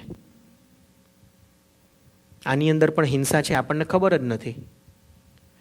જૈનોની અંદર એનું આચરણ જ એટલું બધું પાવરફુલ હતું કે ક્યારે એના વચનોમાં પણ હિંસાત્મક શબ્દ આવતા જ નહોતા. શાકને કાપવાની વાત નહોતી, શાક સમારવાની વાત હતી. કોઈ કાળ કરી ગયું હોય તો એને બાળવાની વાત નહોતી, એને અગ્નિ સંસ્કાર કરવાની વાત હતી. આપણા શબ્દો પણ એટલા બધા પાવરફુલ હતા કે એની અંદર પણ ક્યાંય હિંસા ન આવી જાય. આજે તો માણસ કાળ કરી જાય તો કે બાળી આવ્યા. શબ્દમાં હિંસા. મોબાઈલનો મિસ કોલ મારીશ હિંસાત્મક શબ્દ છે. શાક કાપી નાખ્યું, ક્યાં શાક સમારવું, ક્યાં શાક કાપી નાખવું, શબ્દમાં પણ કેટલો બધો ફેર પડી જાય. અને એના દ્વારા તમારા મનના પરિણામ કેટલા સુધરે. તમે ખાલી વિચાર કરો, મનથી ખાલી નક્કી કરો કે 8 દિવસ દરમિયાન મારા મોઢામાંથી એક પણ શબ્દ હિંસાનો નીકળવો ન જોઈએ. કોઈના પણ માટે, કોઈ પણ ક્રિયા માટે મારવું, કાપવું, વઢવું એવો શબ્દ નીકળવો જ ન જોઈએ. બને એટલો ઉપયોગ રાખવાનો. તમે જોજો 8 દિવસના અંતે તમારા મનના વિચારોમાં કેટલું પરિવર્તન આવે છે. આ બધી બાહ્ય ક્રિયાઓ છે ને એ આંતર પરિણતિને ક્યાંક ને ક્યાંક ટચ થતી હોય છે. અને આપણે એ બાહ્ય ક્રિયાઓ એટલા માટે જ કરીએ છીએ કે આપણી અંદરની પરિણતિ સુધરે, અંદરના અધ્યવસાયો સુધરે. બાકી બહારથી પરમાત્માની પૂજા કાયમ માટે કરવાનું નથી કીધું. જ્યાં સુધી 4થું ગુણસ્થાનક છે ત્યાં સુધી બરાબર છે. 5મું 6ઠું ગુણસ્થાનક આવી જાય, પરમાત્માની બાહ્ય પૂજા કરવાની શાસ્ત્રમાં વાત કરી નથી. જેને 14 ગુણસ્થાનકની ખબર હશે એને ખબર હશે 5મું 6ઠું ગુણસ્થાનક એટલે ચારિત્ર જીવન આવી ગયું. અને ચારિત્ર જીવનમાં કોઈ પણ પંચમહાવ્રતધારી ગુરુ ભગવંત ક્યારે પણ તમે જોયા કે અભિષેક કરતા હોય? ક્યારે પણ તમે જોયા કે પરમાત્માની કેસર પૂજા કરી છે? ક્યારે પણ તમે જોયું કે પરમાત્માની પુષ્પ પૂજા કરી? ક્યારે આરતી હાથમાં લઈને ભગવાન સામે આરતી ઉતારી જોયું તમે? તો આ બધી બાહ્ય ક્રિયાઓ ક્યાં સુધી? 4થા ગુણસ્થાનક સુધી. 4થું ગુણસ્થાનક તમે જેવું વટાવી દીધું અને તમે 5મા ગુણસ્થાનકમાં પહોંચી ગયા, ત્યારથી તમારી આ બાહ્ય ક્રિયાઓની તમારે જરૂર નથી. હવે તમારી આભ્યંતર પરિણતિને તમારે વિશુદ્ધ બનાવવાની છે. જે બહારની પૂજાઓ કરવા દ્વારા આપણે મેળવવાનું હતું એ તમે મેળવી લીધું. અને મેળવ્યા પછી હવે એનાથી આગળના સ્ટેપ ઉપર આગળ જવાનું છે. પહેલા માળ ઉપર ચડવું હોય, આપણે નીચેથી પગથિયા ચડવાનું શરૂઆત કરીએ. 14 પગથિયા હોય. સાચું બોલો, તમે પહેલું પગથિયું ચડ્યા પછી એને પકડી રાખો ને પછી બીજું પગથિયું ચડો કે પહેલું છોડો તો જ બીજું ચડાય? પ્રેક્ટિકલ તમારા અનુભવ શું કહે છે? તમારે દેરાસરમાં પહેલા માળે પહોંચવું છે. નીચેથી તમે પગથિયા ચડવાની શરૂઆત કરો છો. જે પગથિયા ઉપર પગ મૂકો છો એ પગથિયાને પકડી રાખો છો કે પગથિયાને છોડતા જાઓ છો? સ્ટેપ તમારે છોડતા જવા પડે. સ્ટેપ એટલા માટે છે કે તમે તમારા ટાર્ગેટ સુધી પહોંચી શકો. સ્ટેપ એ ટાર્ગેટ નથી, એ ખાલી તમારા માટેનું એક સાધન છે. એમ આપણે 14મા ગુણસ્થાનકની મંજિલ સુધી પહોંચવું છે તો એના માટેનું આ પહેલા, બીજા, ત્રીજા, ચોથા, 5મા પગથિયા આ બધા ગુણસ્થાનકો એ સ્ટેપ છે. જેમ જેમ તમે ઉપરના સ્ટેપમાં જાઓ, નીચેની સ્ટેપ છોડતા જાઓ અને એ રીતે તમે આગળ વધશો તો જ તમારી મંજિલે તમે પહોંચી શકશો. તમે ઉપરના માળે પહોંચી ગયા પછી છેલ્લું પગથિયું પણ છોડવું પડે તો જ તમને ભગવાન, બરાબર છે, વાત સાચી છે, છેલ્લું પગથિયું પણ જો તમે પકડી રાખો તો પરમાત્મા મળશે. એ છેલ્લું સ્ટેપ પણ આપણે છોડવું પડે. એમ આપણા જીવનની અંદર આપણે આ જે કંઈ બાહ્ય ક્રિયાઓ કરવાની છે એની પાછળનો આપણો બધાનો આશય, આપણા બધાનો હેતુ એક જ છે કે મારે પરમપદ સુધી પહોંચવું છે. અને એ પરમપદ સુધી પહોંચવા માટે મને કયા માર્ગે હું આગળ વધું તો જલ્દી પહોંચી શકું. માર્ગો ઘણા બધા છે. તમારા ઘરેથી અહીંયા આવવા માટે તમને ફ્રી વે પણ મળતો હોય ને લોકલ વે પણ મળતો હોય. પણ લોકલ વેમાં જે આવે એને ક્યાંક ને ક્યાંક સિગ્નલ ડિસ્ટર્બ કરે, એની ગતિમાં અવરોધ ઊભા કરે, ક્યાંક બમ્પ આવે, ક્યાંક સિગ્નલ આવે, ક્યાંક ટ્રાફિક જામ થઈ જાય. એની બદલે તમે ફ્રી વે પર ચડી જાઓ તો ઝડપથી તમારા ટાર્ગેટ સુધી તમે પહોંચી શકો. એમ પરમાત્માએ આપણા માટે ફ્રી વે બતાવી દીધો. હવે આપણે જો એ ફ્રી વેને નથી પકડી શકતા, એ ફ્રી વે ઉપર ચાલી નથી શકતા, તો પરમાત્માએ આપણા જેવા બાળ જીવો માટે કે ચાલો તમે દીક્ષા અંગીકાર નથી જ કરી શકતા, સાચા અર્થમાં ફ્રી વે તો આ જ છે. તમારે જો જલ્દી મોક્ષે પહોંચવું છે તો ફ્રી વે આ જ છે. આમાં કોઈ સિગ્નલ નહીં નડે, કોઈ બમ્પ નહીં આવે, કોઈ જાતની અડચણ ઊભી નહીં થાય. તમે સડસડાટ તમારી ગાડીને 70 માઇલની ઝડપે દોડાવ્યા જ કરો અને ઝડપી પહોંચી જાઓ. પણ કદાચ તમે એ માર્ગ નથી અનુસરતા, તમારે ચારિત્ર જીવન આજે તમારા જીવનમાં ઉદયમાં આવી શકે એમ નથી, તો પછી તમે સાવ અટવાઈ જવાના, રખડી પડવાના? ના. પરમાત્માએ આપણા માટે પણ ઘણા બધા માર્ગો બતાવેલા છે કે ચાલો ફ્રી વે નથી પકડી શકતા, તમે નાના નાના માર્ગોથી પણ તમે આગળ વધો. ધીમે ધીમે સ્ટેપ બાય સ્ટેપ તમે આગળ વધો. અને એમ કરતાં કરતાં પણ તમારા લક્ષ્ય તરફ તમે આગળ વધો. લક્ષ્ય તરફ તમે ધ્યાન રાખીને એ તરફ પહોંચી જાઓ. એ માટેના ઘણા બધા માર્ગો બતાવ્યા. એમાં પર્યુષણ મહાપર્વની આરાધના, એ પર્યુષણ મહાપર્વની આરાધનામાં વિશેષ કરીને તપશ્ચર્યા કે જેના દ્વારા આપણે આત્મભાવમાં સ્થિર થઈએ. ઉપવાસ શબ્દ મેં પહેલાં જ કીધું હતું. ઉપવાસ શબ્દ પણ શેના માટે? ઉપ એટલે સમીપમાં અને વાસ એટલે રહેવું. કોની નજીકમાં રહેવાનું? આત્માની નજીકમાં. અત્યારે ઉપવાસ કરીને ટાઈમ પાસ. કેમ? તો કે આજે ખાવાનું નથી, આજે પીવાનું નથી, આજે બાહ્ય કોઈ પ્રવૃત્તિ કરવાની નથી, નવરા બેઠા શું કરીએ? ટીવીની ચેનલો બદલ્યા કરવાની. ઉપવાસ પણ સાચો આપણા જીવનમાં આપણે કરી શકતા હોઈશું કે કેમ? એક મોટો ક્વેશ્ચન માર્ક છે. સાચો ઉપવાસ કોને કહેવાય? સાચી તપશ્ચર્યા કોને કહેવાય? બાકી આવા ઉપવાસો અત્યાર સુધીમાં આપણે અનેક કરી લીધા. ભગવાન મહાવીરના આત્માએ પૂર્વના 3જા ભાવમાં, નંદન રાજર્ષિના ભાવમાં, જે ભાવમાં એમને તીર્થંકર નામકર્મ નિકાચિત કર્યું, કેટલા ઉપવાસ કર્યા હતા ખબર છે? સરસ, બહુ જ સરસ. 11,80,645 માસક ક્ષમણ મલ્ટીપ્લાય 30. એટલા ઉપવાસ એમના જીવનમાં એમને કર્યા હતા. પરંતુ આ બધા ઉપવાસ કરવા દ્વારા તે જ ભાવમાં એમનો મોક્ષ ન થયો. કેમ? તો કે હજી ઘણા બધા કર્મ બાકી હતા. એમને ભગવાન મહાવીરના ભાવમાં આવીને પણ એ બાકીના કર્મ ખપાવવા પડ્યા. તો આપણે બધા એક ઉપવાસ, 2 ઉપવાસ કે 28 માસકમણ કરશું એટલે મોક્ષે પહોંચી જઈશું? ના. એના દ્વારા એક માર્ગ મળશે. એ ઉપવાસ દ્વારા તમે બાહ્ય પ્રવૃત્તિમાંથી થોડાક સમય માટે તમારા શરીરને મુક્ત બનાવી દીધું. 24 કલાક માટે તમારે કોઈ જ પ્રકારની પડોજણ નથી. ખાવાનું બંધ થાય એટલે નિકાલ કરવાનું પણ બંધ થઈ જાય. એટલે ઓટોમેટિક તમારી પાસે સમય બચે. અને એ સમય બચે એટલે તમે તમારા આત્મભાવમાં સ્થિર થઈ શકો. તમારા આત્મભાવમાં તમે સ્થિર થઈ આત્મચિંતન કરી શકો કે મારો ઓરિજિનલ આત્માનો સ્વભાવ શું છે. અને એ સ્વભાવના પ્રગટાવવા માટે, એ સ્વભાવ સુધી પહોંચવા માટે મારે શું મહેનત કરવાની, શું પુરુષાર્થ કરવાનો?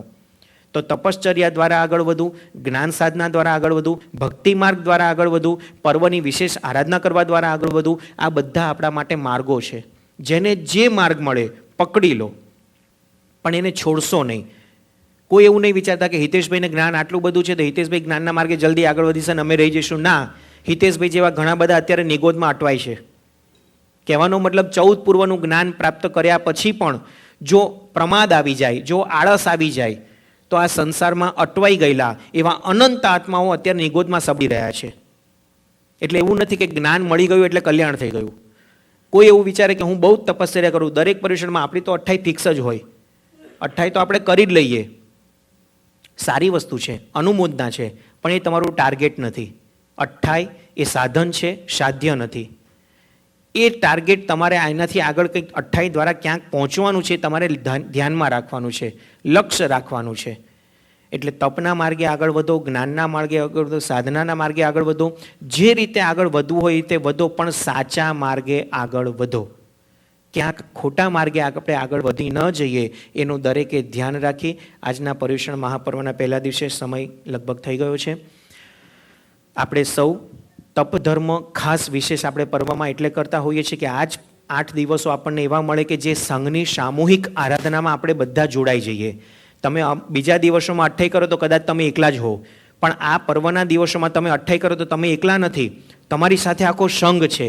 સંઘના કેટલા બધા પુણ્યશાળી અઠ્ઠાઈ કરે છે. એટલું જ નહીં, આ દેશમાં નહીં, આખા દુનિયામાં જ્યાં જ્યાં પણ આપણે જૈનો વસેલા છે એ બધા જ અત્યારે તપમાં કેવા સરસ જોડાતા હશે, કેવી સરસ ભક્તિમાં જોડાતા હશે.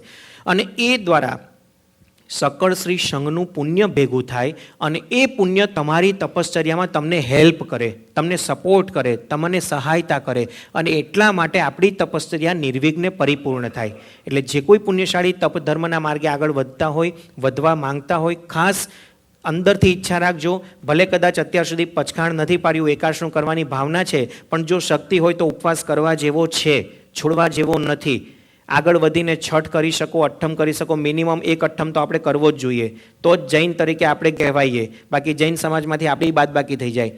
આખા વર્ષ દરમિયાન જો એક અઠ્ઠમ પણ આપણે ન કરીએ તો આપણું નામ સંઘની બહાર મુકાઈ જાય. અહીંયા તો એવો રિવાજ નથી ફિઝિકલી, પણ શાસ્ત્રોક્ત દ્રષ્ટિએ જોવા જઈએ તો આપણે સંવત્સરી પ્રતિક્રમણ કરવા સુધીમાં એક અઠ્ઠમનું મિનિમમ પ્રાયશ્ચિત આપણે વાળવું જોઈએ. તો આ રીતે તપધર્મના માર્ગે આગળ વધો અને સૌ કોઈ તપસ્વીઓ શાતામાં હશો. અંતઃકરણપૂર્વક અનુમોદના. જીનાગના વિરુદ્ધ કાંઈ પણ બોલાયું હોય તો મિચ્છામી દુક્કડમ. રાતનું હા પચખાણ આપી દો. ઉપવાસ 28નું કોઈને જોડે લેવાનું છે તો 28નું આપી દઉં. દર સાલ કરતા હોય તો જો એક ઉપવાસનું પચખાણ લો, પછી આવતીકાલે બીજા ઉપવાસનું લો, કાલે ત્રીજા ઉપવાસનું, છૂટા છૂટા 8 ઉપવાસનું પચખાણ લો ને તો તમને 8 ઉપવાસનો લાભ મળે. પણ 2 ઉપવાસના સાથે પચખાણ લો ને તો 10 ઉપવાસનો લાભ મળે. 3 ઉપવાસના સાથે પચખાણ લો તો 100 ઉપવાસનો લાભ મળે. 4 ઉપવાસના ભેગા પચખાણ લો તો 1000 ઉપવાસનો લાભ મળે. 5 ઉપવાસના ભેગા પચખાણ લો 10,000 ઉપવાસ. 6 ભેગા કરો તો 1 લાખ, 7 ભેગા કરો તો 10 લાખ અને 8 ભેગા કરો તો 1 કરોડ ઉપવાસના પચખાણનો લાભ મળે.